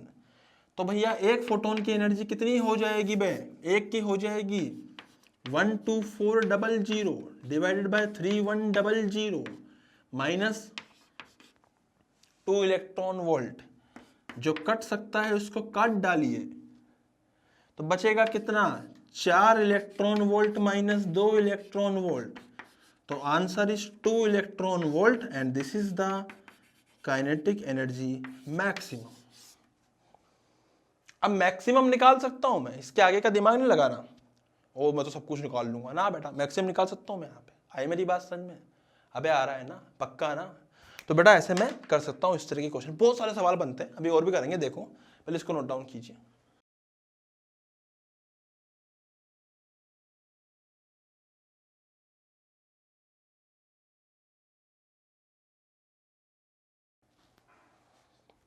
हाँ जी, तो यहां देखिए लाइट गिराई, चक चक चक चक चक चक चक चक चक चक चक चक चक चक, वर्क फंक्शन दे रखा है 1.2 इलेक्ट्रॉन वोल्ट, बहुत ही प्यारा वर्क फंक्शन दिया है, बहुत ही प्यारा, बहुत ही प्यारा नहीं 1.1 कर दीजिए, बहुत ही ज्यादा प्यारा वर्क फंक्शन दे दिया गया है यहाँ पे, बहुत ही जबरदस्त। और हमको दिया गया है कि जो काइनेटिक एनर्जी है मैक्सिमम, वो कितनी आ रही है बेटा, काइनेटिक एनर्जी मैक्सिमम जो आ रही है सर, वो आ रही है 2.9 इलेक्ट्रॉन वोल्ट। पूछा गया है कि find lambda of light, find wavelength of light, wavelength पूछी गई है। ओके, कौन सी बड़ी बात है, कर लेते हैं यहां पे भाई साहब। काइनेटिक एनर्जी मैक्सिमम बराबर hc by lambda minus threshold या work function, sorry, kinetic energy maximum कितना है 2.9, बहुत ही बढ़िया sir. This equals to hc by lambda, hc by lambda, hc को लिख दे 12400, लैम्डा को लैम्डा कर दे क्योंकि वही तो निकालना है, माइनस 1.1 कर दे, उछल कूद के इधर आएंगे और 2.9 प्लस 1.1 हो जाएंगे, इधर आएगा 12400 बाय लैम्डा। भाई साहब लैम्डा जो आएगा वो आएगा 12400 डिवाइड बाय 2.9 प्लस 1.1, ये हो जाएगा 4, और सोल्व किया इसको तो कितना हो जाएगा 3100 एंगस्ट्रॉम। बेटा खेल पूरा जो है वो एंगस्ट्रॉम में आएगा, यहाँ पे लैम्डा 3100 एंगस्ट्रॉम। ऐसे मैं तो खैर इजी कैलकुलेशन ले रहा हूँ ताकि हम लोग इजीली बोर्ड पे कर पाए, वरना हम आधा घंटा कैलकुलेशन ही करते रहेंगे। तो बात यह है कि कैलकुलेशन किसी भी लेवल की टफ आ जाती है, फिर उसमें ऐसा नहीं कि आपको एग्जैक्टली करना है, थोड़ा बहुत आप ऊपर नीचे कर सकते हो, मतलब अप्रोक्सीमेशन लेके, लेकिन करनी पड़ती है। यहाँ तो क्या मैंने कैलकुलेशन जानबूझ के काफ़ी ईजी ली है ताकि आप लोग के आंसर ईजिली निकल पाए। Getting my point? तो बेटा ये 2 क्वेश्चन मैंने यहाँ पे कराए हैं, यहाँ पे मैं आपको और भी क्वेश्चन कराता हूँ इसके ऊपर, पहले आप फटाफट से दोनों क्वेश्चन को इसको लिख लीजिए सॉल्यूशन को, फिर अपन लोग आगे बढ़ेंगे, ठीक है।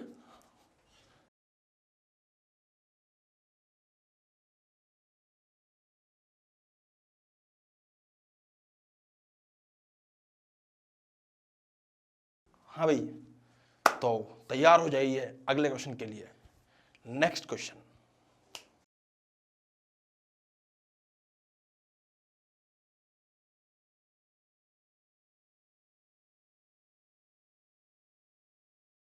हाँ जी, तो बेटा यहाँ पे क्या बोला गया है अपने को, यहाँ पे हमें बोला गया है कि लैम्डा 1 जो है वो दे रखा है 3100 एंगस्ट्रॉम, और लैम्डा 2 जो है वो दे रखा है 6200 एंगस्ट्रॉम। Getting my point? और उसके अलावा हमें यहाँ पे सवाल में क्या बोला, ratio of kinetic energy of 2 different wavelength of light. तो ये 2 डिफरेंट वेवलेंथ से इनका जो काइनेटिक एनर्जी का रेशियो है, मतलब kinetic energy of 1 upon kinetic energy 2, तो भैया मैक्सिमम की बात हो रही है। Kinetic energy maximum of 1, kinetic energy maximum of 2 is equal to 3:1, ये रेशियो में गिवन है। अब समझ में आ रहा है ना? तो काइनेटिक एनर्जी 1 वाले की क्या होती है, वो होती है hc by lambda 1 minus work function. उसी सरफेस पे अगर गिराया गया तो सेकंड केस में हो जाएगी hc by lambda 2 minus work function is equal to 3/1। Getting my point? ये 3/1 दे रखा है, 3:1 दे रखा है। बेटा hc बाय लैम्डा 1 कितना है sir, 12400 divide by lambda 1, lambda 1 is 3100 minus 5 divide by 12400 divide by 6200 minus 5 is equal to 3/1। मैंने फिर से कहा कैलकुलेशन में यहाँ पे जानबूझ के इजी ले रहा हूँ ताकि हम लोग कैलकुलेशन में ना फंस के कॉन्सेप्ट समझना स्टार्ट करें। तो बेटा यहाँ आएगा 4, यहाँ आएगा 2, तो बेसिकली ये आएगा 4 minus 5 divide by 2 minus 5 is equal to 3/1। Getting my point? कर दीजिए मल्टीप्लाई, कितना आएगा भैया यहाँ से 4 माइनस 5 बराबर 3 इंटू 2 6 माइनस 3 5। अब 4 माइनस 5 बराबर 3 into 2 6 minus 3 5। Getting my point?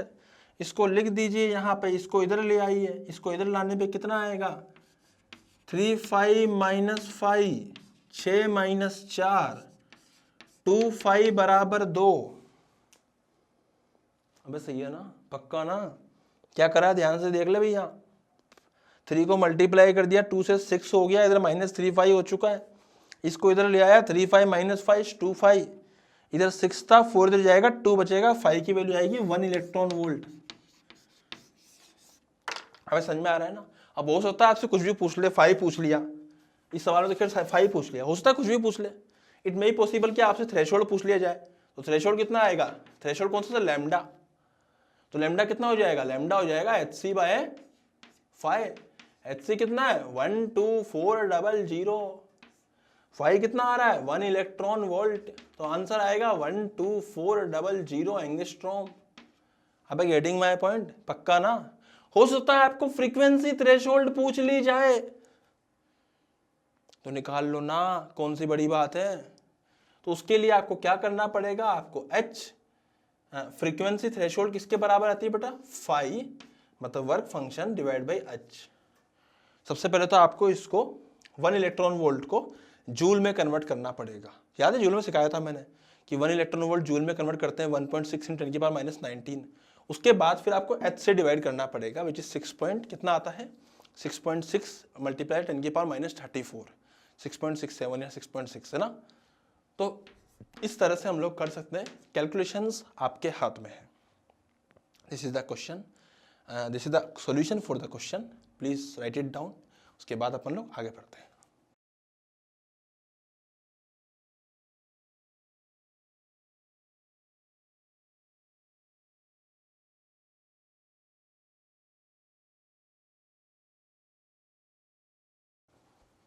हाँ जी, तो बेटा नेक्स्ट क्वेश्चन लिखिए फटाफट से, जल्दी से।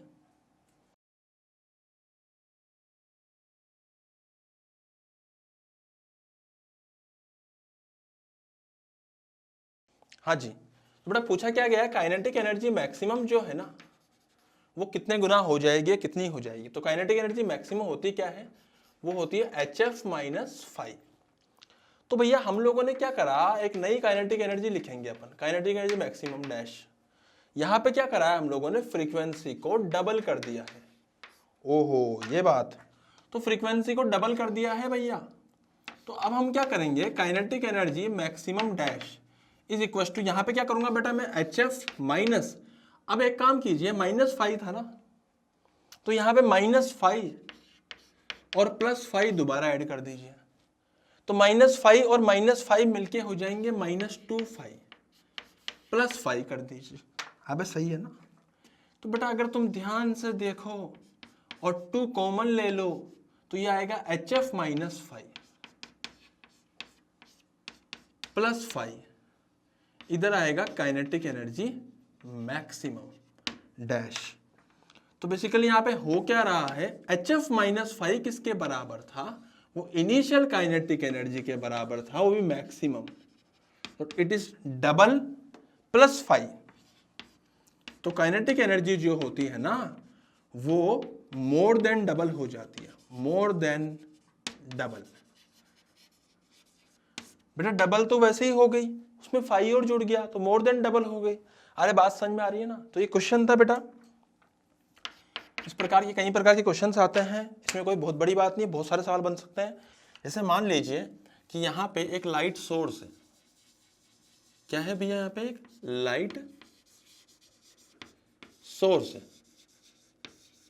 अभी जो लाइट सोर्स है यहाँ से लाइट निकल रही है और ये जो लाइट निकल रही है ये इस प्रकार से लाइट निकल रही है और यहाँ एक प्लेट पर गिर रही है, इस प्लेट पर, दिस इज प्लेट, इसको फोटो प्लेट भी बोल सकते हैं हम लोग, ठीक है। तो यहाँ पे लाइट गिर रही है और ये जो डिस्टेंस है, this distance is small d and the radius of this plate is small r। Getting my point? तो ऐसे लाइट निकल रही है d डिस्टेंस पर, इसके r रेडियस पर गिर रही है लाइट। अब हमें क्या करना है, हमें निकालना है यहाँ पर, क्या निकालना है बेटा, यहाँ पे हम लोगों को निकालना है इस जगह पे क्या हो रहा है, बताता हूँ मैं आपको। अब जब लाइट इस पे गिर रही है तो फोटॉन्स गिर रहे हैं, तो यहाँ पे बोला गया है कि नंबर ऑफ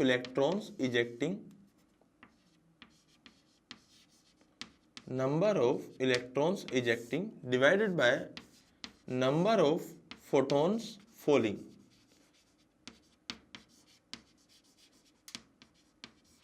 इसका जो परसेंटेज रेशियो है वो कितना है, 0.5%। मतलब इलेक्ट्रॉन्स जो है वो फोटॉन्स के सामने 0.5% इजेक्ट हो रहे थे। Getting my point? तो ऐसा हमें सवाल दिया गया है। अब हमसे पूछा जा रहा है, अब जो लाइट जो है उसकी फ्रीक्वेंसी कितनी थी, उसकी फ्रीक्वेंसी थी f, इस ये कितने पावर का था, p पावर था, तो p तो पावर हो गया, f फ्रीक्वेंसी के फोटॉन्स यहां से बाहर आ रहे थे। पूछा गया है कि find number of electrons ejecting from plate. बताइए जल्दी से, कितने नंबर ऑफ इजेक्ट यहां से इलेक्ट्रॉन्स इजेक्ट करेंगे प्लेट से, जल्दी से बताइए, फास्ट।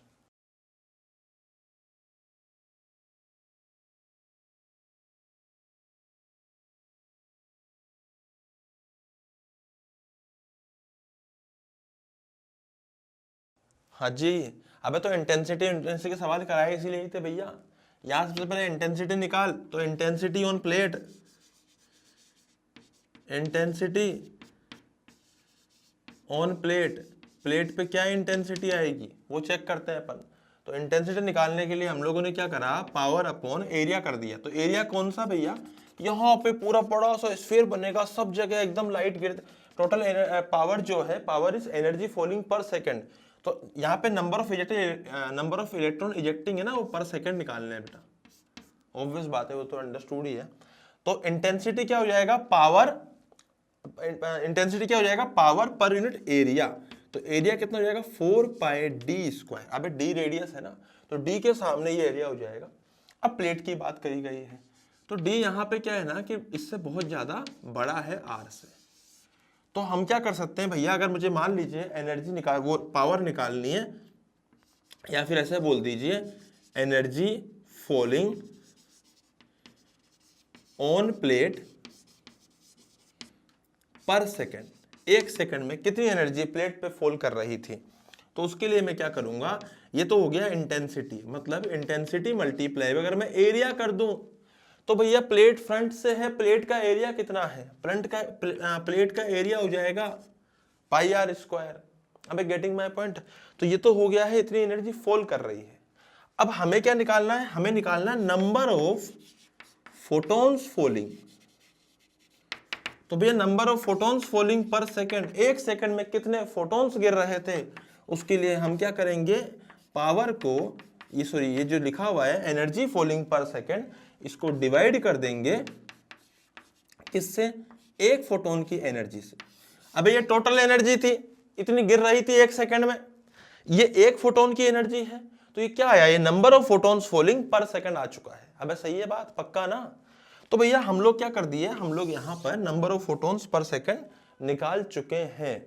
अब हमें क्या करना है, हमें निकालना है नंबर ऑफ इलेक्ट्रॉन्स इजेक्टिंग पर सेकंड। तो बेटा नंबर ऑफ इलेक्ट्रॉन्स इजेक्टिंग जो होगा वो इसका 0.5% होगा।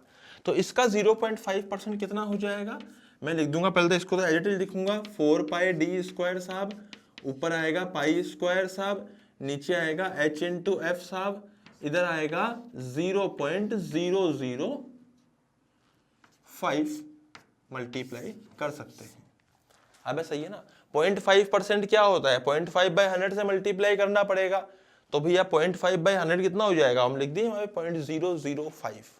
तो this is the number of ejected electrons पर सेकेंड। यही हमसे पूछा गया। तो सवाल बहुत ही शानदार था, टफ कैटेगरी का सवाल था, लेकिन एज सच वो खतरनाक चीज नहीं है, करना कुछ भी नहीं था। पावर दे रखी है, यहाँ पे एनर्जी निकाल लीजिए। पावर कैसे निकालेंगे हम लोग, यहाँ पे पहले इंटेंसिटी निकालेंगे, फिर इंटेंसिटी को यहाँ के एरिया से मल्टीप्लाई करेंगे, फिर यहाँ के एरिया से मल्टीप्लाई करने पे आ गई है यहाँ पे फॉल करने वाली एनर्जी पर सेकंड, उसको डिवाइड कर देंगे एक फोटोन की एनर्जी से, उससे नंबर ऑफ फोटोन आ जाएंगे। अब पहले बोला हुआ है कि भैया अगर मान लीजिए 1000 फोटोन निकलते हैं तो उसमें से 5 इलेक्ट्रॉन निकलेंगे, 1000 फोटोन गिरते हैं तो 5 इलेक्ट्रॉन निकलेंगे। अबे 0.5% का मतलब यही तो है, तो इसीलिए मैंने यहाँ पे 0.5% से मल्टीप्लाई कर दिया, मतलब 0.005 से मल्टीप्लाई कर दिया। दैट्स इट, खत्म बात, इसमें कुछ भी खतरनाक चीज नहीं थी। तो तुम इसको पूरे को नोट डाउन कर सकते हो। शानदार सवाल है, अच्छा सवाल है, खतरनाक सवाल है, नोट डाउन कीजिए, फिर अपन आगे बढ़ते हैं जल्दी से।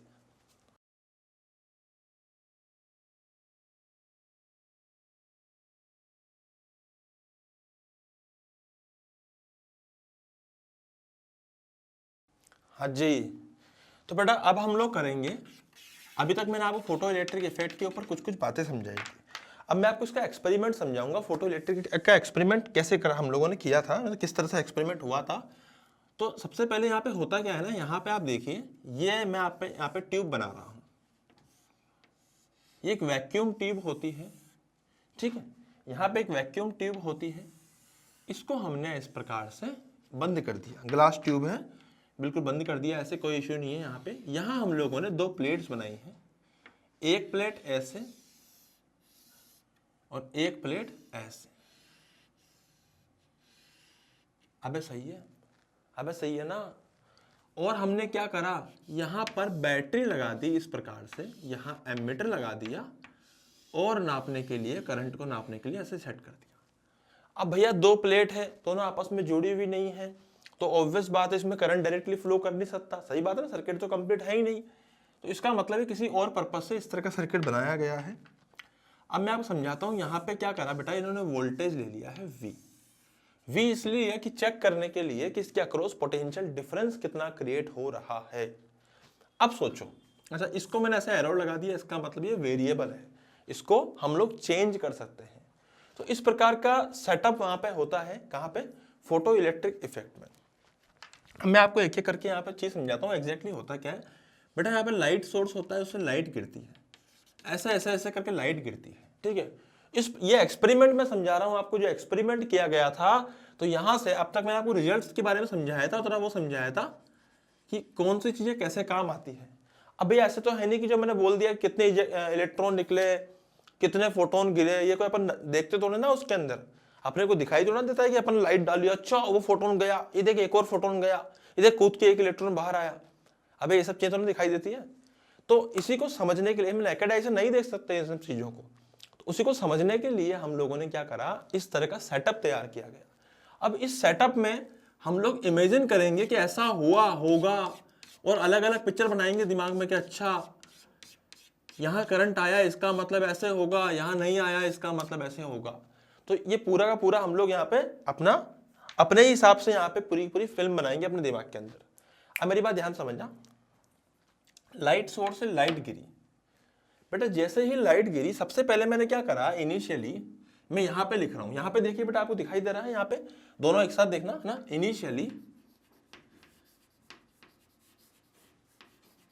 इनिशियली मैंने पोटेंशियल को रखा 0, गेटिंग माई पॉइंट। अब मैंने पोटेंशियल को 0 रखा, तो बेटा मैं आप ग्राफ भी बना रहा हूँ, ग्राफ को भी आप लोग ध्यान से देखते रहिएगा, मैंने आपको यहाँ ग्राफ भी बनाऊंगा मैं।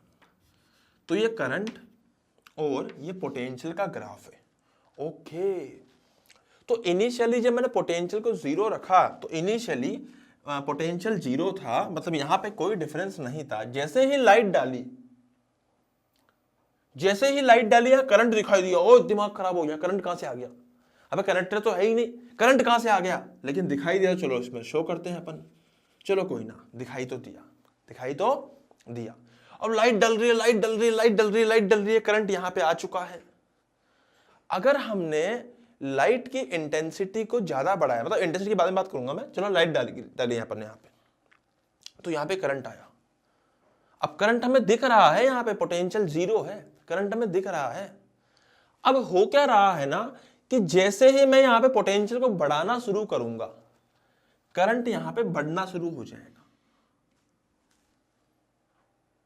अब मैं आपको एक्सपेरिमेंट का बता रहा हूं, जो एक्सपेरिमेंट में ऑब्जर्व किया गया और उसको ग्राफ में शो कर रहा हूं। अभी कैसे हो रहा है उसकी फिल्म यहां से कैसे बना दी हूं मैं आपको समझाऊंगा अभी। आई मेरी बात समझ में?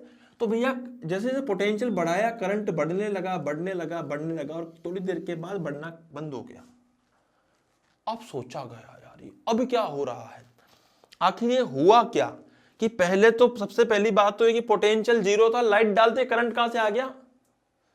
चलो आया जो आया, जैसे पोटेंशियल को बढ़ा रहा हूं करंट बढ़ रहा है, चलो वहां तक भी ठीक है, पोटेंशियल बढ़ाने से करंट बढ़ा। लेकिन मजे की बात क्या हुई कि एक टाइम पे आके करंट ने बढ़ना बंद कर दिया, पोटेंशियल चाहे कितना भी बढ़ा लो।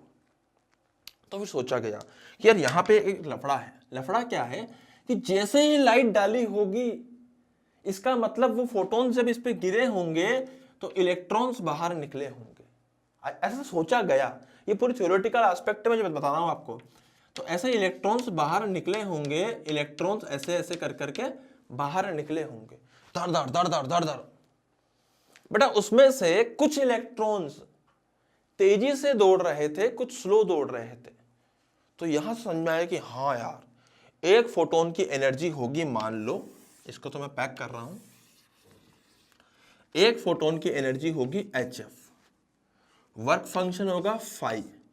तो भैया काइनेटिक एनर्जी होनी चाहिए ये मैक्सिमम काइनेटिक एनर्जी। पर अगर सारी मैक्सिमम होती तो करंट हमें अच्छा खासा दिखाई दे रहा होता, लेकिन सारी मैक्सिमम नहीं थी, कुछ कुछ करंट पहुंच रहा था, कुछ कुछ।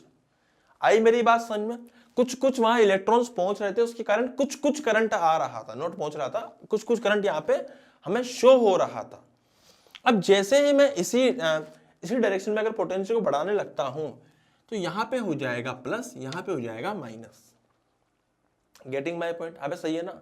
तो बेटा पोटेंशियल अगर इधर होगा V, इधर होगा 0, तो इलेक्ट्रिक फील्ड इधर होगी और उस इलेक्ट्रिक फील्ड के इधर होने के कारण इलेक्ट्रॉन पे फोर्स लगेगा इसकी तरफ। क्या मैं सही बोल रहा हूं? अबे सही है ना? तो इलेक्ट्रॉन्स दौड़ने लगेंगे धड़ धड़ धड़ धड़। तो जैसे जैसे तो पोटेंशियल बढ़ाएगा, वहां पे रखे हुए इलेक्ट्रॉन्स को ये खींचने लगेगा। हाँ, इससे मुझे ये क्लियर हुआ कि भैया पोटेंशियल को अगर मैं पॉजिटिव करके यहाँ पे इस प्लेट को अगर पोटेंशियल को बढ़ाने लगूंगा तो इलेक्ट्रॉन्स आके दौड़ने लगेंगे, इसकी तरफ दौड़ने लगेंगे, दौड़ने लगेंगे, दौड़ने स्पीड से आएंगे इलेक्ट्रॉन्स। अब इलेक्ट्रॉन्स आए कहां से? तो सोचा ऐसा तो है नहीं कि भैया ये प्लेट इस प्लेट के इलेक्ट्रॉन खींच लेगी, ले आ इधर तू ना, ऐसा नहीं हुआ। इसका मतलब ये हुआ होगा कि जब लाइट गिरी होगी तो काफी सारे इलेक्ट्रॉन्स बाहर आए होंगे। अब काफी सारे आए हैं, अब थ्योरेटिकली उनकी काइनेटिक एनर्जी ये होनी चाहिए, लेकिन सारा करंट हमें मिला नहीं है। इसका मतलब अधिकतर जो इलेक्ट्रॉन्स आए थे उनकी काइनेटिक एनर्जी मैक्सिमम नहीं थी, कुछ काइनेटिक एनर्जी होगी, कुछ वहां के वहीं रह गए और कुछ कुछ जो पहुंच गए उसके कारण हमें करंट दिखाई दिया। अब जैसे ही मैं पोटेंशियल कनेक्ट करूंगा तो जो इलेक्ट्रॉन यहाँ पे इकट्ठे हो रहे थे ना, ये दौड़ दौड़ के इस पॉजिटिव प्लेट की तरफ आने लगेंगे, आने लगेंगे, आने लगेंगे, आने लगेंगे। उसके कारण करंट बढ़ने लगेगा, बढ़ने लगेगा, बढ़ने लगेगा। अबे लेकिन लाइट तो फिक्स गिर रही है भैया, करंट भी कितना बढ़ जाएगा? कितना करंट बढ़ जाएगा? अगर मान लीजिए कि तुमने लाइट गिराई यहाँ पे, अब उससे कुछ नंबर ऑफ इलेक्ट्रॉन्स बाहर आए, तो जब वो सारे के सारे इकट्ठे हो गए और इकट्ठे होने के बाद जब मैंने पॉजिटिव प्लेट यहाँ पे लगाई है और पोटेंशियल को बढ़ाने लगा हूं, तो जल्दी जल्दी उन इलेक्ट्रॉन्स को खींचने लग जाएगी ये प्लेट, जल्दी इलेक्ट्रॉन आने लग जाएंगे। जैसे इलेक्ट्रॉन आएंगे यहाँ पे करंट शो होगा वो बढ़ता हुआ। सोचो जब ऐसा टाइम आ गया कि अब इलेक्ट्रॉन यहाँ पे खत्म हो गए जो स्टोर्ड थे, मतलब जो जमा इलेक्ट्रॉन थे वो खत्म हो चुके हैं, तो क्या अब करंट हमारा बढ़ेगा? ना। लेकिन लाइट तो गिर रही है ना? बोला हाँ। अब लाइट गिर रही है तो इलेक्ट्रॉन बाहर भी आ रहे हैं, हाँ। स्टोर नहीं हो रहे वो अलग बात है, बाहर तो आ रहे हैं। और अगर बाहर आ रहे हैं तो वो इलेक्ट्रॉन इस पॉजिटिव प्लेट से खींचे भी चले जा रहे हैं, जिसके कारण कंटिन्यूअसली करंट दिखाई दे रहा है, लेकिन करंट बढ़ेगा नहीं। तो इसी को हम लोग क्या बोलते हैं, सैचुरेशन करंट। भाई साहब कौन सा करंट, सैचुरेशन करंट। कि जब इलेक्ट्रॉन क्लाउड यहाँ पे जो भी इलेक्ट्रॉन क्लाउड इकट्ठा हो गया था, जब मैंने पॉजिटिव प्लेट लगाई तो इलेक्ट्रॉन खिंचने लगे खिंचने लगे खिंचने लगे खिंचने लगे, और तब तक खिंचते रहे जब तक सारा इलेक्ट्रॉन क्लाउड खत्म नहीं हो गया। उसके बाद जितनी लाइट गिरी उसी के हिसाब से इलेक्ट्रॉन निकले, और उन्हीं को खिंचते खिंचते यहाँ पे पहुंचा, उसी से करंट दिखा, वो हमें सैचुरेशन में दिखता है। ओ हाँ यार, आया कि नहीं आया समझ में। But this is the experiment of photo electric effect. तो यहां से 3 चीजें क्लियर हो गई थी। क्या क्या चीजें क्लियर हो गई थी, जो मैंने टाइम लैग के बारे में बताया था आपको शुरू में, याद है कि टाइम लैग आता है यहाँ पे, कि अगर मान लीजिए वेव होती तो कुछ देर तक लाइट गिरती रहती, फिर निकलता और करंट दिखाई दे देता, पर ऐसा हुआ नहीं। ये बहुत ही स्पॉन्टेनियस प्रोसेस था, जैसे लाइट गिरी, अगर निकलना था तो फट से दिख गया करंट, अगर नहीं निकलना तो तुम कितनी भी देर तक लाइट गिरा लो, 2 घंटे 4 घंटे 10 घंटे 50 घंटे, अगर फोटॉन्स की एनर्जी वर्क फंक्शन से भी कम है, किसी एक फोटोन की एनर्जी के वर्क फंक्शन से कम है, तो एक भी इलेक्ट्रॉन बाहर नहीं निकलेगा। तो मतलब सारे के सारे इलेक्ट्रॉन्स बाहर कब निकल सकते हैं, जब फोटोन की एनर्जी वर्क फंक्शन से ज्यादा हो। अब सही है ना। तो हम लोग केस ही वही कंसीडर कर रहे हैं जहां पे फोटोन्स की एनर्जी वर्क फंक्शन से ज्यादा है। ठीक है भैया, यहां तक समझ में आ गया। अब इलेक्ट्रॉन जो इकट्ठे हो चुके थे, क्राउड बन चुका था भयंकर वाला, उसको इसने खींचा, और तब तक खींचा जब तक करंट ऊपर बढ़ते बढ़ते बढ़ते बढ़ते सैचुरेशन तक नहीं पहुंच गया। तो बेटा this is the saturation current. आपको एक एक टर्म क्लियर होना चाहिए, यहां पे क्या बात हो रही है, क्यों हो रही है। अब मेरी बात समझ। अब एक बच्चे ने डाउट पूछा, सर मुझे तो ना इस करंट को बढ़ाना है, तो बढ़ तो रहा है बेटा, पोटेंशियल बढ़ा दे। नहीं सर, ये पोटेंशियल बढ़ा, उसके बाद सैचुरेशन करंट आ गया, मुझे सैचुरेशन करंट को भी बढ़ाना है, तो क्या करा जाए। तो भाई बात तो सही है यार, अगर सैचुरेशन करंट को बढ़ाना हो और ज्यादा, मतलब हम लोगों को करंट और ज्यादा करना हो, तो फिर क्या करें। तुम पोटेंशियल कितना भी बढ़ा लो, अबे जितने इलेक्ट्रॉन निकलेंगे उतने तो पहुंचेंगे यार, क्या पोटेंशियल रोएगा क्या, मैं बैठे बैठे कहां से लेके आऊं मैं इलेक्ट्रॉन। अबे सही है कि नहीं है भाई, इलेक्ट्रॉन कहां से लेके आएगा, निकलेंगे तभी तो लाएगा यार, वो खींचेगा। अबे इलेक्ट्रॉन ही तो कहां से लेकर आएगा बेचारा, वैक्यूम ट्यूब और है, किसी के तोड़ तो ना लेगा बगल वाले के, है ही नहीं बगल वाला कोई, किसकी तोड़ेगा। तो इलेक्ट्रॉन ही नहीं है यहाँ पे, तो इलेक्ट्रॉन निकलेंगे तभी तो लेके आएगा यार वो। तो बच्चा डाउट तो समझ गया यार, कि अब इलेक्ट्रॉन कहां से लाए। तो इलेक्ट्रॉन लाने के लिए फिर लाइट जो थी उसने जिम्मेदारी ली, बोला मेरी जिम्मेदारी है, मैं क्या करूंगी, अपनी इंटेंसिटी बढ़ाऊंगी।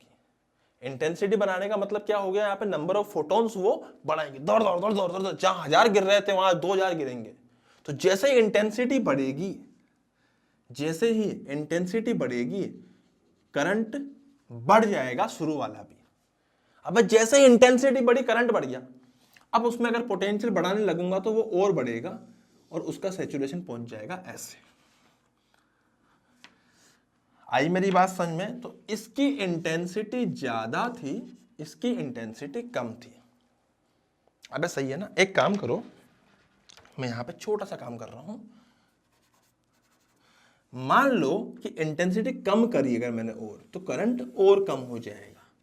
तो बेटा ये I1 इंटेंसिटी का, ये I2 का है, ये I3 का, यहाँ 3 इंटेंसिटीज है अलग अलग। अलग अलग इंटेंसिटी की लाइट डालोगे, अलग अलग करंट आएंगे जब पोटेंशियल 0 होते थे। उसके अलावा सैचुरेशन भी अलग अलग आएंगे, इनके सैचुरेशन भी आएंगे। IS1 हो गया इसका, इसका IS2 हो गया, और इसका हो जाएगा IS3। तो बेटा इस प्रकार से आएंगे ये सारे के सारे। अब सही है कि नहीं है, पक्का है ना। तो बेटा ऐसा ग्राफ बना, पहली बात तो ये ग्राफ बनेगा। एक ग्राफ आप ऐसा बना लो, ये सिर्फ और सिर्फ इंटेंसिटी का बना रहा हूं, सॉरी पोटेंशियल और करंट का बना रहा हूं, नो इंटेंसिटी, अलग अलग इंटेंसिटी नहीं, सिर्फ एक इंटेंसिटी का बनाया है मैंने यहाँ पे। तो सिर्फ करंट और इसका ऐसा बनता है पोटेंशियल ग्राफ। अब सही है। तो ये करंट और पोटेंशियल का ग्राफ है। अगर पोटेंशियल में 0 लेता हूं या पॉजिटिव लेता हूं तो ऐसा ग्राफ आएगा। तो बेटा अभी इसको नोट डाउन कीजिए, फिर उसके बाद इसी के अंदर मुझे अभी बहुत कुछ समझाना है, तो मैं आगे समझाऊंगा। पहले इसको नोट डाउन कीजिए, फिर अपन आगे समझेंगे।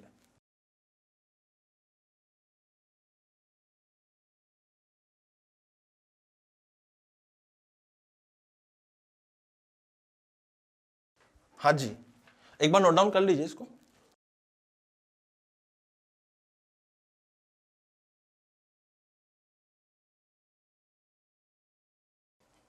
हाँ जी। तो बेटा देखिए, अभी मैं यहाँ पे और चीजें बताता हूँ आपको, इसे अपने यहाँ पे बात कर लेते हैं। अब मैं यहाँ पे थोड़े से चेंजेस कर रहा हूँ। हमने डायग्राम बना लिया ना, डायग्राम बना लिया बेटा, मैं चेंज करने वाला हूँ इसमें। अब मैं क्या करूँगा, छोटा चेंज करूँगा यहाँ पे। सबसे पहले छोटा चेंज के लिए इसको मिटाया जाए और मिटा के इसको बैटरी को उल्टी करी जाए। चलो ऐसे बना रहने दो अभी तो इसको, चल मिटा दे यार। अब बैटरी को उल्टी कर दी हमने, बैटरी को उल्टी करिए बेटा, ध्यान दीजिएगा। हाँ, बैटरी उल्टी हो गई। अब क्या हो रहा है ना, जो इलेक्ट्रिक फील्ड है डायरेक्शन बदल जाएगी। इलेक्ट्रिक फील्ड इधर होगी और इलेक्ट्रॉन्स पे फोर्स इधर लगेगा। ओ, तो सर अब तो इलेक्ट्रॉन पहुंच ही नहीं पाएंगे। हाँ, अबे तो अगर तूने पोटेंशियल को उल्टा करके बढ़ाना चालू करा तो भैया करंट कैसे आएगा? नहीं आएगा, तभी तो कम होना शुरू हो जाएगा। देख, कुछ तेज इलेक्ट्रॉन्स थे, वो तो जीरो पोटेंशियल भी पहुंच रहे थे, तार दार तार दार तार दार। जो कुछ रुके हुए थे, कुछ स्लो चल रहे थे, कुछ हो सकता है यहां तक जाके वापस लौट जाए, कुछ होता है यहां तक जाके वापस लौट जाते थे, कुछ यहां तक पहुंच जाते थे जीरो पोटेंशियल पर भी। जब पोटेंशियल नेगेटिव कर दिया तो भैया जो फास्ट इलेक्ट्रॉन्स थे वो तो जा रहे थे धाड़ अंदर, पर जो स्लो थे वो कहीं ना कहीं से लौट जा रहे थे। वो सामने देख रहे थे कि अभी नेगेटिव प्लेट है, दूर रहो इससे, हमारे काम की नहीं है। सही बात है ना, इलेक्ट्रिक फील्ड हमारे लिए इस तरफ ही है, हम उल्टा दौड़ते हैं इलेक्ट्रिक फील्ड के। इलेक्ट्रॉन्स की बातें हो रही है।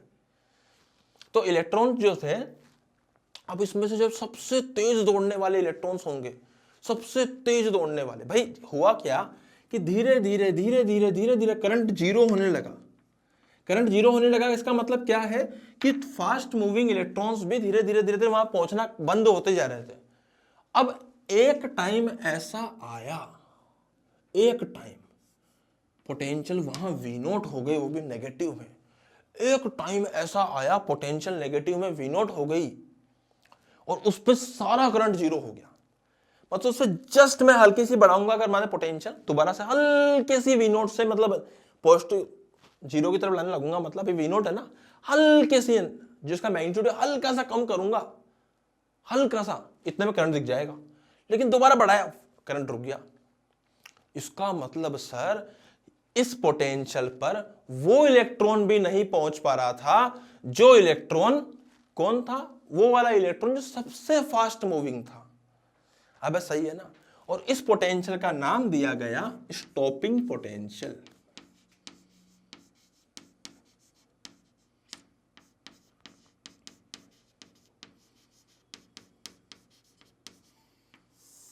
हाँ, स्टॉपिंग पोटेंशियल पर वो इलेक्ट्रॉन भी नहीं पहुंच पा रहा था जो सबसे फास्ट इलेक्ट्रॉन था।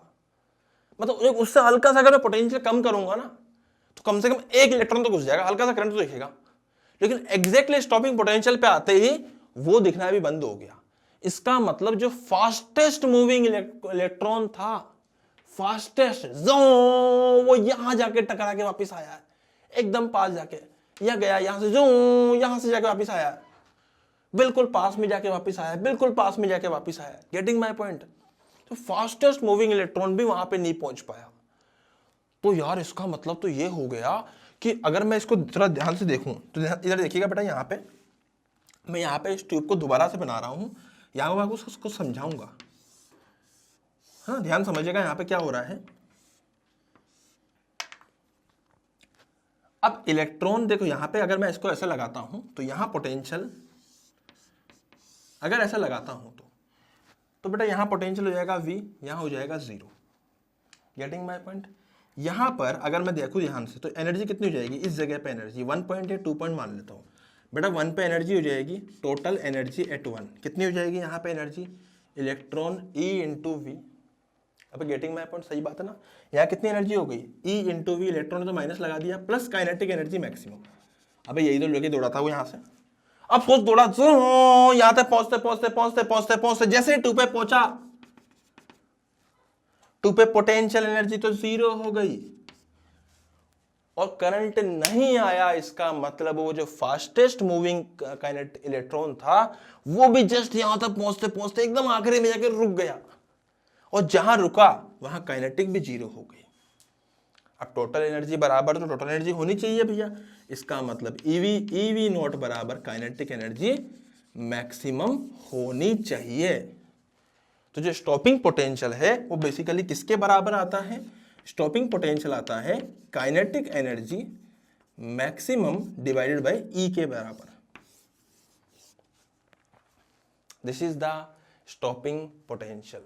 कि मतलब यहां पर इस पोटेंशियल पे फास्टेस्ट मूविंग इलेक्ट्रॉन भी जो सबसे तेज काइनेटिक एनर्जी लेके जा रहा है, मतलब मैक्सिमम काइनेटिक एनर्जी लेके जा रहा है, वो भी रुक जाएगा। अब समझ में आ गया? मतलब वो भी रुक जाएगा। ये है अपना स्टॉपिंग पोटेंशियल। उसने उसको भी रोक दिया, फास्टेस्ट मूविंग इलेक्ट्रॉन को भी। तो भैया अगर मैं यहां पर ध्यान से देखिएगा बेटा, यहां पे अगर मैं यहाँ फॉर्मूला बनाऊं तो फॉर्मूला का क्या कहा करता था? फॉर्मूला हमें कहता था कि kinetic energy maximum is equal to HF minus work function हुआ करता है सर। हमने बोला सही बात है। अगर मान लीजिए मैं काइनेटिक एनर्जी मैक्सिमम की जगह EV0 डालूंगा तो आएगा HF minus HF TH। TH बोले तो थ्रेशोल्ड फ्रीक्वेंसी। यहां से मैं अगर स्टॉपिंग पोटेंशियल निकालना चाहूंगा तो आएगा HF by E minus H by E FTH। अब गेटिंग माय पॉइंट? सही है ना भैया? तो यहां पे इस प्रकार से पोटेंशियल स्टॉपिंग हम लोग निकाल सकते हैं। Getting my point? हाँ भाई, तो ये आ गया स्टॉपिंग पोटेंशियल के बारे में। अब अगर मैं इस ग्राफ में देखूं तो यहाँ अलग अलग इंटेंसिटीज थी। तो भाई स्टॉपिंग पोटेंशियल बेसिकली किस किस बात पे डिपेंड करा? एक तो वर्क फंक्शन पे डिपेंड करा।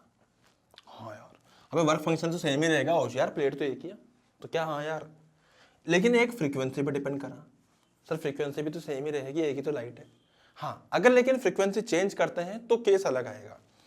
लेकिन अगर फ्रीक्वेंसी सेम ही है तो हमने इंटेंसिटी तो बढ़ाई है ना। इंटेंसिटी बढ़ाने से क्या फर्क पड़ेगा? नंबर ऑफ फोटोन्स बढ़ जाएंगे, पर नंबर ऑफ फोटोन्स बढ़ने से थोड़ी ना कोई स्टॉपिंग पोटेंशियल पे फर्क पड़ रहा है। तो इसका मतलब ये हुआ कि यहां से जो लाइट आई थी, ये जो अलग अलग ग्राफ बन रहे थे अलग अलग इंटेंसिटीज के लिए, सबका स्टॉपिंग पोटेंशियल एक है। सबका स्टॉपिंग पोटेंशियल एक है। Getting my point? तो इस प्रकार का ग्राफ बनेगा यहां पर। अब आगे अपन समझते हैं और भी कई प्रकार के ग्राफ। देखो यहां देखिएगा बेटा, मैं एक काम करता हूं, थोड़ा सा डिवाइड कर देता हूं, डिवाइड एंड टीच। आइए, तो यहां देखिए हो क्या रहा है। अब मैं यहां पे ग्राफ बनाऊंगा इस प्रकार का, kinetic energy maximum and frequency का। सही बात है? अबे सही बात है ना? तो भैया काइनेटिक एनर्जी मैक्सिमम का फॉर्मूला क्या था सर? काइनेटिक एनर्जी मैक्सिमम का फॉर्मूला था H into F minus work function. तो बेटा अगर एक ही प्लेट की बात हो रही है, एक ही प्लेट की, अच्छा स्लोप क्या कहलाएगा? ये जो स्लोप होगा, this slope will be equal to किसके बराबर आएगा? H। तो चाहे तुम यहां पे एक केस की बात करो या किसी दूसरे केस की बात करो या किसी तीसरे केस की बात करो, सबका स्लोप एक आएगा। Getting my point?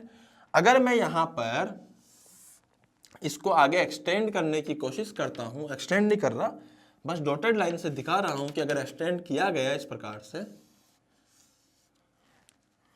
और ऐसे अगर एक्सटेंड किया गया, तो बेटा ये क्या है? ये जो नीचे लिखे हुए हैं ये है सर वर्क फंक्शंस। ये φ1 के लिए होगा, ये किसके लिए होगा? इसका ये नीला वाला किसके लिए होगा? φ2 के लिए, क्योंकि इनका वर्क फंक्शन ज्यादा है ना। और ये किसके लिए होगा? φ3 के लिए। तो φ3 ज्यादा होगा φ2 से, इज ग्रेटर देन φ1 से। हमें सही बात है ना? ऐसे तो ग्राफ बनेगा भैया। This is intercept, slope will be same and intercept φ1 φ2 φ3। अब φ1 ज्यादा है कि φ2 ज्यादा है? अबे φ2 ज्यादा है ना φ1 से, और इन दोनों से ज्यादा है φ3। सही है कि नहीं है? तो φ3 is greater than φ2 is greater than φ1। हमें सही है कि नहीं है? तो इस प्रकार का ग्राफ बना kinetic energy maximum and frequency का। तो बेटा सेम टाइप का ग्राफ, हालांकि ग्राफ में बना चुका हूं पर मैं दोबारा इसलिए बना रहा हूं क्योंकि सेम टाइप का ग्राफ बनेगा स्टॉपिंग पोटेंशियल एंड फ्रीक्वेंसी का। सही बात है? अब इसमें भी वही सेम चीज आएगी क्या? कि सर स्ट्रेट लाइन आएगा पहली बात तो ग्राफ, स्लोप जो आएगा ना सबका वो आएगा H बाय ई। सबका स्लोप एक है। और सिमिलरली अगली लाइन जो आएगी उसका स्लोप भी वैसा ही आएगा। अगर मैं व्हाइट लाइन बनाता हूं उसका स्लोप भी ऐसा ही आएगा। अबे समझ में आ रही है बात? और तीनों केसेस के अंदर जो रेड वाली होगा, रेड वाला जो होगा उसका मान लीजिए स्टॉपिंग पोटेंशियल, उसका अपना जो वर्क फंक्शन होगा, मतलब ये अलग अलग वर्क फंक्शन की प्लेट्स के ऊपर ऐसा किया गया है। तो सबसे कम इसका वर्क फंक्शन, फिर इसके बाद इसका, फिर इसका सबसे ज्यादा इंटरसेप्ट आ रहा है, और इंटरसेप्ट यहाँ फाई से रिप्रेजेंट कर रहे होते हैं, या फिर हम लोग फाई बाई ई से रिप्रेजेंट कर रहे होते हैं। तो ई तो कांस्टेंट है, तो बात फाई की आती है। Getting my point? तो बेटा दो ग्राफ ये हो गए इसके, किसके? पोटेंशियल, स्टॉपिंग पोटेंशियल का और फ्रीक्वेंसी का, काइनेटिक एनर्जी का और फ्रीक्वेंसी का। अब मैं आपके सामने यहां पे एक छोटा सा ग्राफ और बनाता हूं, ध्यान दीजिएगा। गलत कर दिया, यहां बनाते हैं अपन इसको, फिर से गलत कर दिया, बहुत बढ़िया सर। यहां बनाते हैं, यहां पे देखिएगा बेटा ग्राफ को। ये ग्राफ मैंने लिया है करंट का और पोटेंशियल का, ठीक है। अब मेरी बात समझिएगा, अगर मैं बोलूं कि इफ इंटेंसिटी इज सेम, अगर हम लोगों ने क्या करा, इंटेंसिटी को सेम रखा है, इंटेंसिटी क्या रखा है? सेम रखा है, ऐसा आएगा इसका कुछ, और स्टॉपिंग पोटेंशियल कुछ ऐसा आएगा। अब सोचो अगर इंटेंसिटी को मैंने क्या करा, सेम रखकर, स्टॉपिंग पोटेंशियल, हाँ, जो अपना इंटेंसिटी था वो तो सेम था, लेकिन मैंने फ्रीक्वेंसी को चेंज कर दिया। अब की बार कुछ ऐसा आ रहा है, और इसके केस में ऐसे मान लीजिए कुछ ऐसा आ रहा है। ये तीन आ रहे हैं अलग अलग। अब साहब जीरो पे अगर करंट सेम आ रहा था तो इंटेंसिटी सेम है, इंटेंसिटी सेम है, या फिर ऐसे बोल दो कि जैसे मान लीजिए कि number of photons falling same था, number of photons falling same था, इस तरह बोल देता हूं मैं, number of photons falling same था, तो ऑब्वियस बात है कि अपना करंट वरंट जो आएगा वो तो सेम ही आएगा पहले और ऊपर तक, है ना। लेकिन आगे ग्राफ अलग अलग आएगा। ये किस बात पर निर्भर करता है स्टॉपिंग पोटेंशियल? ये निर्भर करता है फ्रीक्वेंसी इस पर। तो इसका मतलब जो व्हाइट वाला जो है उसकी फ्रीक्वेंसी होगी f3, इसकी होगी फ्रीक्वेंसी f2,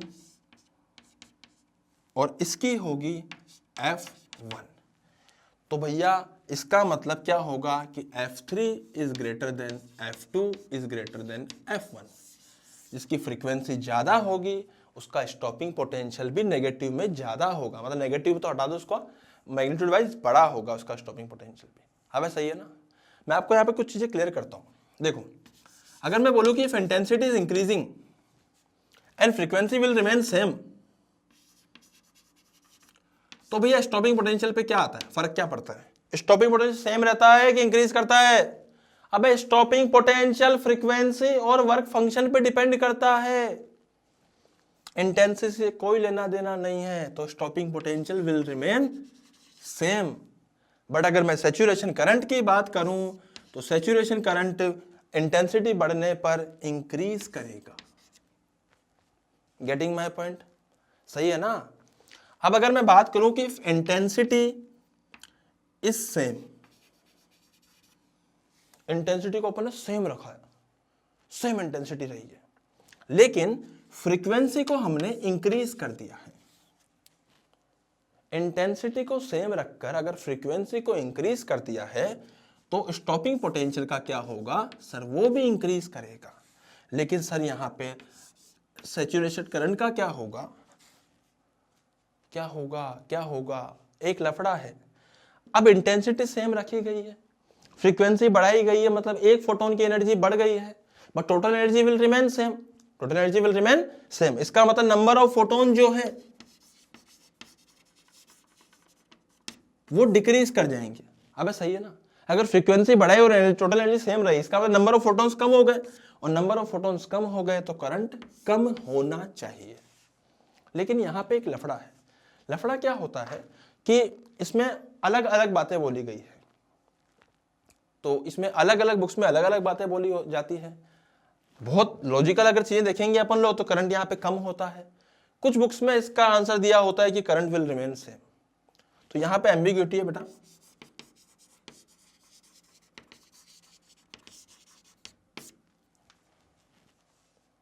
अगर मैं आपको बोलूं कि if intensity is doubled and frequency is also doubled, intensity को भी डबल कर दिया और फ्रीक्वेंसी को भी डबल कर दिया। अबे इंटेंसिटी डबल ही तभी हो रही है, फ्रीक्वेंसी डबल हो रही है तो इंटेंसिटी पक्का डबल होगी, और इंटेंसिटी डबल हो रही है तो वी नोट जो है, जो स्टॉपिंग पोटेंशियल है, ये भी बढ़ जाएगा, ये मोर देन डबल हो जाएगा। याद है काइनेटिक एनर्जी, अगर फ्रीक्वेंसी हम डबल करते हैं तो काइनेटिक पे क्या फर्क पड़ता है, सवाल पूछा था लास्ट क्लास में, लास्ट क्वेश्चन, तो भैया मोर देन डबल हो जाती है तो काइनेटिक एनर्जी मैक्सिमम की तरह जो स्टॉपिंग पोटेंशियल है, this will also more than double, लिख देता हूं यहां पे मैं, more than double. Saturation current पे क्या फर्क पड़ेगा, it will also increase. Getting my point. तो यहां पे क्या करा मैंने, यहाँ पे फ्रीक्वेंसी को डबल किया है, इंटेंसिटी को डबल किया है, सॉरी यहाँ पे छोटी सी मिस्टेक हो गई, it will not change, it will remain same. वो तब चेंज करेगा जब यहाँ पर फ्रीक्वेंसी की वैल्यू, जब यहाँ पे फ्रीक्वेंसी की वैल्यू क्या हो रही हो, फ्रीक्वेंसी की वैल्यू सेम हो, इंटेंसिटी डबल हो जाए, तो नंबर ऑफ फोटोन डबल होंगे, तो करंट यहाँ पे बढ़ेगा। अब मेरी बात ध्यान समझना, मैं आपको थोड़ी सी कंफ्यूजिंग बात बोलने वाला हूँ। बात यह है कि जब भी सिंपल इंटेंसिटी पूछी जाए ना और बोला इंटेंसिटी इज इंक्रीजिंग, आपसे बहुत रेयरली और बाई चांस ही पूछेगा कि इंटेंसिटी बढ़ा रहे हैं, फ्रीक्वेंसी घटा रहे हैं, इतनी बातें नहीं करेगा। और सिंपल से एक ही बात पूछेगा, if intensity is increasing then आपका क्या मतलब है, उसका मतलब सिंपल सा यही है कि frequency will remain same and current will increase. खत्म। आपको सिर्फ और सिर्फ ये समझना है कि इंटेंसिटी बढ़ाने का मतलब ही क्या है कि करंट बढ़ रहा है, खत्म बात। फालतू दिमाग लगाना कि साहब फ्रीक्वेंसी का क्या हो रहा है, फ्रीक्वेंसी सेम रह रही है कि नहीं रह रही है, इतनी बातें आपसे बाई चांस से पूछेगा, और पूछेगा तो फिर आपको लॉजिकली आंसर देना है, जो मैंने आपको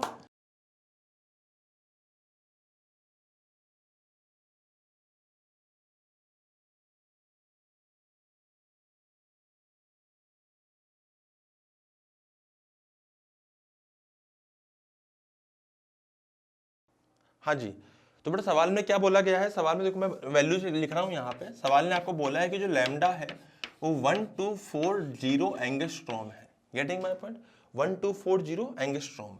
उसके अलावा उन्होंने क्या बोला है कि मेटल सरफेस जहाँ पे डाला गया उसकी थ्रेशोल्ड फ्रीक्वेंसी जो है, थ्रेशोल्ड फ्रीक्वेंसी वो हमें दे रखी है कितनी, यहाँ पे इसकी वैल्यू है 4.8 इंटू 10 टू द पावर, इसको आगे दिखा तो 14 हर्ट्ज यहाँ पे लिखा हुआ है।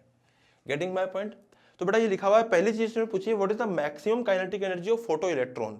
तो मैक्सिमम काइनेटिक एनर्जी पूछी है, क्या मैक्सिमम काइनेटिक एनर्जी निकालने के लिए क्या मैं hc बाई लैम्डा कर दूंगा माइनस वर्क फंक्शन निकालने के लिए h इंटू थ्रेशोल्ड फ्रीक्वेंसी कर दूंगा। अबे सही है ना। तो यहाँ पे मैंने क्या करा, मैंने यहाँ पे 12400 को डिवाइड कर दिया 1240 से, और h की वैल्यू लिख दी 6.6 into 10 to the power minus 34 multiply by frequency कितनी दे रखी है 4.8 multiply by 10 to the power 14। क्या ऐसे ही दे रखा है हम लोगों को? अबे सही बात है ना। लेकिन बेटा ये जो दे रखा है ना आपको, ये किस में आएगा, ये तो इलेक्ट्रॉन वोल्ट में आएगा सर, ये तो किस में आएगा, इलेक्ट्रॉन वोल्ट में आएगा। लेकिन हमें किस में, अच्छा ये किस में आएगा, ये जूल में आएगा। तो हम जानते हैं कि 1 electron volt is equal to 1.6 into 10 to the power minus 19 joule. अबे सही है ना। तो ये जूल में जो आया है, एक्चुअली क्या होता है कि 1 जूल जो होता है ना, 1 जूल वो हो जाएगा फिर 1 divided by 1.6 into 10 to the power plus 19 electron volt. अगर मुझे काइनेटिक एनर्जी यहाँ पे इलेक्ट्रॉन वोल्ट में निकालनी हो तो देखिए चेक करते हैं किसमें निकालने के लिए बोला है। इन्होंने इलेक्ट्रॉन वोल्ट में पूछा है काइनेटिक एनर्जी को। Getting my point. तो बेटा काइनेटिक एनर्जी अगर इलेक्ट्रॉन वोल्ट में निकालनी हो तो फिर मैं क्या करूंगा, kinetic maximum will be equal to, साफ काट डाला 10 इलेक्ट्रॉन वोल्ट माइनस, इसको क्या करा, जूल में था, इलेक्ट्रॉन वोल्ट में कन्वर्ट करने के लिए इसको ऐसे मल्टीप्लाई कर देंगे 1.6 से डिवाइड करके 10 की पावर माइनस प्लस 19 लिख से इलेक्ट्रॉन वोल्ट कर देंगे। अबे समझ में आ रहा है? अब देखो ये क्या हो रहा है, ये 1.6 4.8 को 3 टाइम्स काट डालेगा। अबे 3 मल्टीप्लाई बाई 6.6 अप्रोक्सीमेटली 2 होता है, 20 होता है, इसको 20 लिख दो into 10 to the power minus 34 10 to the power 14, तो कितना बचा 10 टू दी पावर 20 माइनस में, फिर 10 टू दी पावर प्लस 19, तो बचेगा 10 की पावर -1। इसको और सोल्व करा, फर्दर सोल्व करने के बाद ये आएगा 10 - 2 इलेक्ट्रॉन वोल्ट। तो आंसर हो जाएगा बेटा यहाँ पे 8 इलेक्ट्रॉन वोल्ट। कितना हो जाएगा? 8 electron volt kinetic energy maximum. तो भैया काइनेटिक एनर्जी मैक्सिमम आ चुकी है 8 electron volt. Getting my point? अब हमें क्या करना है कि भैया काइनेटिक एनर्जी मैक्सिमम तो 8 इलेक्ट्रॉन वोल्ट आ चुकी है। सवाल में आगे पूछा है intensity has a sorry light has intensity 100 watt per centimetre square. इतनी इंटेंसिटी दे रखी है, calculate number of incident photons per metre square per second. अब जब इंटेंसिटी गिवन है तो एक्चुअली इसने क्या बोला है 100 वॉट पर सेंटीमीटर स्क्वायर। तो मैं क्या करूंगा यहां पे, मुझे इंटेंसिटी कितनी गिवन है 100 वॉट पर सेंटीमीटर स्क्वायर। अब सही है। तो बेटा इंटेंसिटी जो आती है वो एक्चुअली आती क्या है, वो आती है 100, ये लिखा हुआ है जूल पर सेकंड पर सेंटीमीटर स्क्वायर, जूल में लिखा हुआ है। लेकिन हमारे पास में जो काइनेटिक एनर्जी थी एक किसकी, कितने हमारे पास में एक फोटोन की एनर्जी किसमें थी, हमारे पास में 10 थी एक फोटोन की एनर्जी। वो भी किसमें आ रही थी बेटा, जल्दी बताओ किसमें आ रही थी वो फोटोन की एनर्जी, इलेक्ट्रॉन वोल्ट में। लेकिन यहाँ पे जूल में गिवन है, तो मुझे जूल को किसमें कन्वर्ट करना पड़ेगा, इलेक्ट्रॉन वोल्ट में। तो मैं यहाँ पे लिख दूंगा, ये हो जाएगा 1.6 into 10 to the power +19 into 100 electron volt per centimetre square per second. अब सही है, पक्का है ना। अब ध्यान से देखो, तो ये क्या लिखा हुआ है 1 जूल बराबर 1/6 होता है, तो इसको 1/6 कर दीजिए, सॉरी यहाँ 1/6 आएगा। अब सही है ना, तो 1/1.6 सॉरी, तो ये लिखा हुआ है 1 जूल बराबर 1/1.6, तो इसको 1/1.6 करना पड़ेगा ना। अब सही बात है कि नहीं है। इसको सोल्व करने पे कितना आएगा, तो बेटा इसको सोल्व करने पे आएगा 10/16। तो 10/16 इज बेसिकली 5/8। अब सही है ना, 10 ऊपर चल जाएगा, 10/16 तो 5/8 into 10 to the power 21 electron volt per centimetre square per second. वैसा पूरा खेल कैलकुलेशन का, यहाँ पे कैलकुलेशन का ही पूरा खेल होता है मॉडर्न के अंदर। अब देख उसी कैलकुलेशन में आगे कर रहा हूँ, व्हाट इज 5/8। सर 5/8 है तो डायरेक्ट कैलकुलेटर से कर लो, नहीं तो अपने खुद सोल्व करो। तो 6 से आएगा 648 20, उसके बाद 6.25, आप चाहो तो 5 को डिवाइड कर लेना 8 से 6 ये आएगा 0.625 sorry 0.625 multiply by 10 to the power 21 electron volt divide by per centimetre square per second. ये तो आई कितनी एनर्जी पर सेकेंड। अब तुम्हें अगर नंबर ऑफ फोटॉन्स निकालने हैं, number of photons per second, तो वो कितने आएंगे, वो आएंगे भैया 0.625 into 10 to the power 21 electron volt divided by एक फोटोन की कितनी एनर्जी है 10 इलेक्ट्रॉन वोल्ट, तो डिवाइड कर दो इसको भी, तो यह आया पर सेंटीमीटर स्क्वायर पर सेकेंड, इसकी एक इलेक्ट्रॉन वोल्ट। तो बेटा 10 से 10 उड़ा दिया और एक 10 इधर मल्टीप्लाई कर दिया, तो आंसर आया 6.25 into 10 to the power 19 photons per centimetre square per second. बेटा ये 1 सेंटीमीटर स्क्वायर में इतने गिरे हैं, 1 सेंटीमीटर स्क्वायर में। अगर मीटर स्क्वायर में करना हो तो ऑब्वियस बात है कि 1 मीटर स्क्वायर में इससे ज्यादा गिरेंगे। अब सही है ना, तो आपको यहाँ मल्टीप्लाई करना पड़ेगा 10 की पावर 4 से। तो मैं यहाँ पे इसका आंसर ले रहा हूं, ध्यान से देखिएगा, इधर देखिएगा 6.25 into 10 to the power 19 multiply by 10 to the power 4, क्योंकि 1 सेंटीमीटर में 1 मीटर में 100 सेंटीमीटर होते हैं। अब जब मैं पर सेंटीमीटर स्क्वायर को मीटर स्क्वायर में कन्वर्ट करूंगा तो what is centimetre, 100 centimetre equals to 1 metre, तो 1 सेंटीमीटर बराबर 1/100, तो डिवाइड में 1/100 करूंगा, उसका स्क्वायर करूंगा तो ऊपर बन जाएगा 10 की पावर 4। अब गणित कुछ भी नहीं है, तो इतने number of photons per second पर मीटर स्क्वायर फॉल कर रहे हैं। आई मेरी बात समझ में? तो आंसर आएगा बेटा इसका 6.25 इंटू 10⁻23 फोटॉन्स पर सेकेंड पर मीटर स्क्वायर। बेटा कैलकुलेशन चेक कर लेना, कोई गलती ना हो, कुछ गलती हो तो मुझे जरूर बताइएगा, ऐसी कोई गलती नहीं होगी। हम लोगों ने पूरा एग्जैक्टली ढंग से किया है इसको, फिर भी चेक कर लेना एक बार, और उसके बाद फिर अपन लोग आगे बढ़ते हैं नेक्स्ट क्वेश्चन में। फटाफट इसको नोट डाउन की जल्दी से।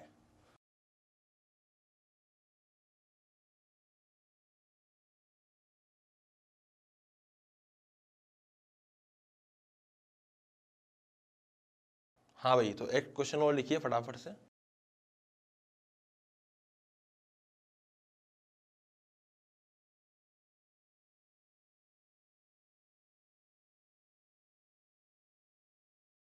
हाँ जी, तो बेटा सवाल में क्या पूछा गया? सवाल में यही पूछा गया कि जो फ्रीक्वेंसी है वो 3 न्यू, अगर न्यू नोट अपने को दे रखी होती है और अगर थ्रेशोल्ड फ्रीक्वेंसी न्यू नोट दे रखी होती है तो मैक्सिमम स्पीड जो है वो वी आ रही होती है। तो मैक्सिमम स्पीड कैसे निकालेंगे? Kinetic energy maximum is equal to, यहाँ पे क्या आएगा बेटा? यहाँ पे आएगा h इंटू फ्रीक्वेंसी। तो फ्रीक्वेंसी कितनी है? 3 nu naught minus threshold frequency, तो h into nu naught. Getting my point? तो यहां से मैं कितना लिख सकता हूं? हाफ m v मैक्सिमम जो है वो v है, तो v लिख दिया मैंने यहां से।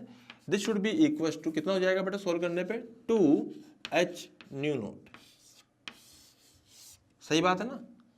सिमिलरली अगर मैं यहां पे बात करूं find v maximum for f2, मुझे इसके लिए निकालना हो तो मैं लिख दूंगा हाफ m v मैक्सिमम का स्क्वायर डैश का square is equal to h। अब f2 कितना दे रखा है यहाँ पे? f2 की सवाल में दे रखी है 9 न्यू नोट, उसको 9 पुट कर दीजिए, तो 9 न्यू नोट। बेटा थ्रेशोल्ड तो सेम ही रहेगी, वर्क फंक्शन तो सेम ही रहेगा, तो यहाँ पे आएगा h nu naught is equal to half m v max का डैश का होल स्क्वायर। तो ये हो गया फर्स्ट इक्वेशन, ये हो गई second equation. If we divide both the equations then what we will get? इसको इससे डिवाइड कर दीजिए तो आएगा v डैश का square maximum divide by v square. इसको उससे डिवाइड करा तो आया 4, तो सोल्व करने पे आंसर जो आएगा वो आएगा v dash maximum will be equal to 2 into v. ठीक है, तो ये मैंने यहाँ पे लिख दिया है। अबे आई मेरी बात समझ में? तो ये सिंपल सा सवाल था, कोई खतरनाक चीज नहीं थी। इसको भी आप लोग नोट डाउन कर लीजिए। बेटा प्रैक्टिस के लिए एक सवाल और करते हैं, फिर बहुत है, फिर उसके बाद अपन लोग नेक्स्ट टॉपिक पे आगे बढ़ेंगे। आपको प्रैक्टिस बहुत सारी करनी है, आप पूरी की पूरी शीट सोल्व कर लो, मॉड्यूल सोल्व कर लो, आपको जो मिले सब सोल्व कर लो, बहुत अच्छा इसके ऊपर क्वेश्चन बन सकते हैं। Getting my point? मतलब बनेंगे सारे इसी कैटेगरी के, इससे ऊपर कुछ नहीं जाएगा। 2-3 फॉर्मूला इसी के ऊपर सब कुछ बनता है। आई मेरी बात समझ में? तो फटाफट इसको नोट डाउन कीजिए, फिर अपन लोग आगे बढ़ते हैं।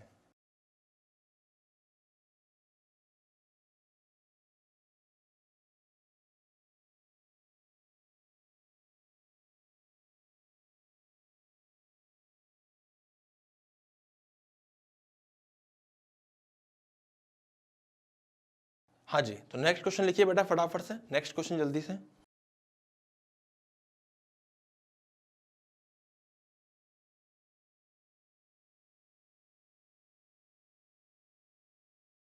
हाँ जी, तो बेटा सवाल में क्या बोला गया? सवाल में लैम्डा गिवन है हम लोगों को 4000 एंगस्ट्रॉम, और बोला गया है कि इस सवाल में अब की बार स्टॉपिंग पोटेंशियल दे दिया गया है, और वो दिया गया है 1.5 वोल्ट।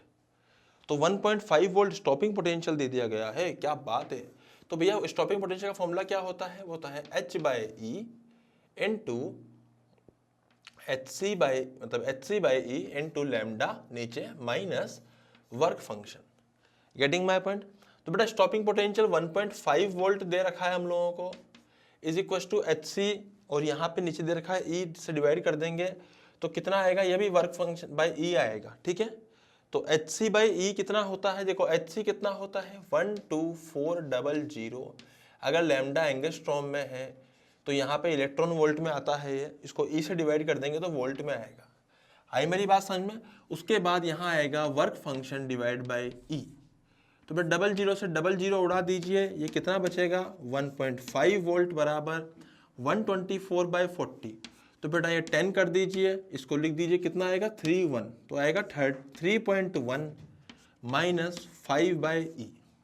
अब सही है, इसको इधर ले आइए, इसको इधर ले आइए, तो 5 बाई जो e आएगा वो आएगा कितना 3.1 माइनस 1 कितना 5, तो आंसर आएगा 1.6 और इसको अगर मैं E से मल्टीप्लाई कर दूंगा तो जो 5 आ जाएगा वो आएगा 1.6 इलेक्ट्रॉन वोल्ट।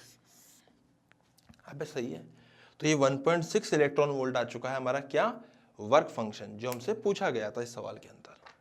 तो बेटा ये सवाल है, इस तरह के बहुत सारे सवाल बन सकते हैं इसके अंदर। चलो मैं आपको एक सवाल और करा दूंगा अभी, पर बहुत सारे बन सकते हैं, आप चाहे जो बना लो, पर कुछ भी दे दिया आपको यार, वर्क फंक्शन दे दिया जाए, क्या वर्क फंक्शन दे दिया जाए हमारा 4 इलेक्ट्रॉन वोल्ट, आपसे लैम्डा के बारे में बोल दिया जाए, लैम्डा जैसे मान लिया आपको कितना दे दिया, लैम्डा उन्होंने दे दिया 3.1, वर्क फंक्शन 4 नहीं, वर्क फंक्शन दे दिया आपको 2.7 इलेक्ट्रॉन वोल्ट, लैम्डा दे दिया गया आपको 3100 electron volt.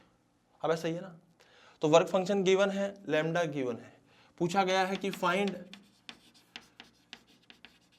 Kinetic maximum and stopping potential. तो क्या है इसमें, स्टॉपिंग पोटेंशियल निकालने के लिए क्या है, निकाल ले अपने हिसाब से, काइनेटिक का फॉर्मूला लगा h3 by lambda minus work function, इसका 4 आएगा, वो 2.7 1.3 बचेगा, आगे मेरे सीधी सिंपल सी बात। हो सकता है काइनेटिक जूल में पूछ ले, तो इलेक्ट्रॉन वोल्ट में आइए तो जूल में निकालने के लिए कर ले अपने हिसाब से, कन्वर्ट कर ले, लिखा है तो वहां मैंने रिलेशन कि 1 इलेक्ट्रॉन बराबर 1.6 × 10⁻⁻19 जूल। अब सही है ना, तो इसमें इतना क्या सोचना भैया, परेशान नहीं होने का, गणित आनी चाहिए, मल्टीप्लाई डिवाइड आनी चाहिए, सब हो जाएगा काम। आई मेरी बात समझ में, तो फटाफट से इसको नोट डाउन कर लीजिएगा और उसको सोल्व कर लीजिएगा प्लीज। इसको मैं सोल्व आपको नहीं कराऊंगा, इसको आपको सोल्व करना है।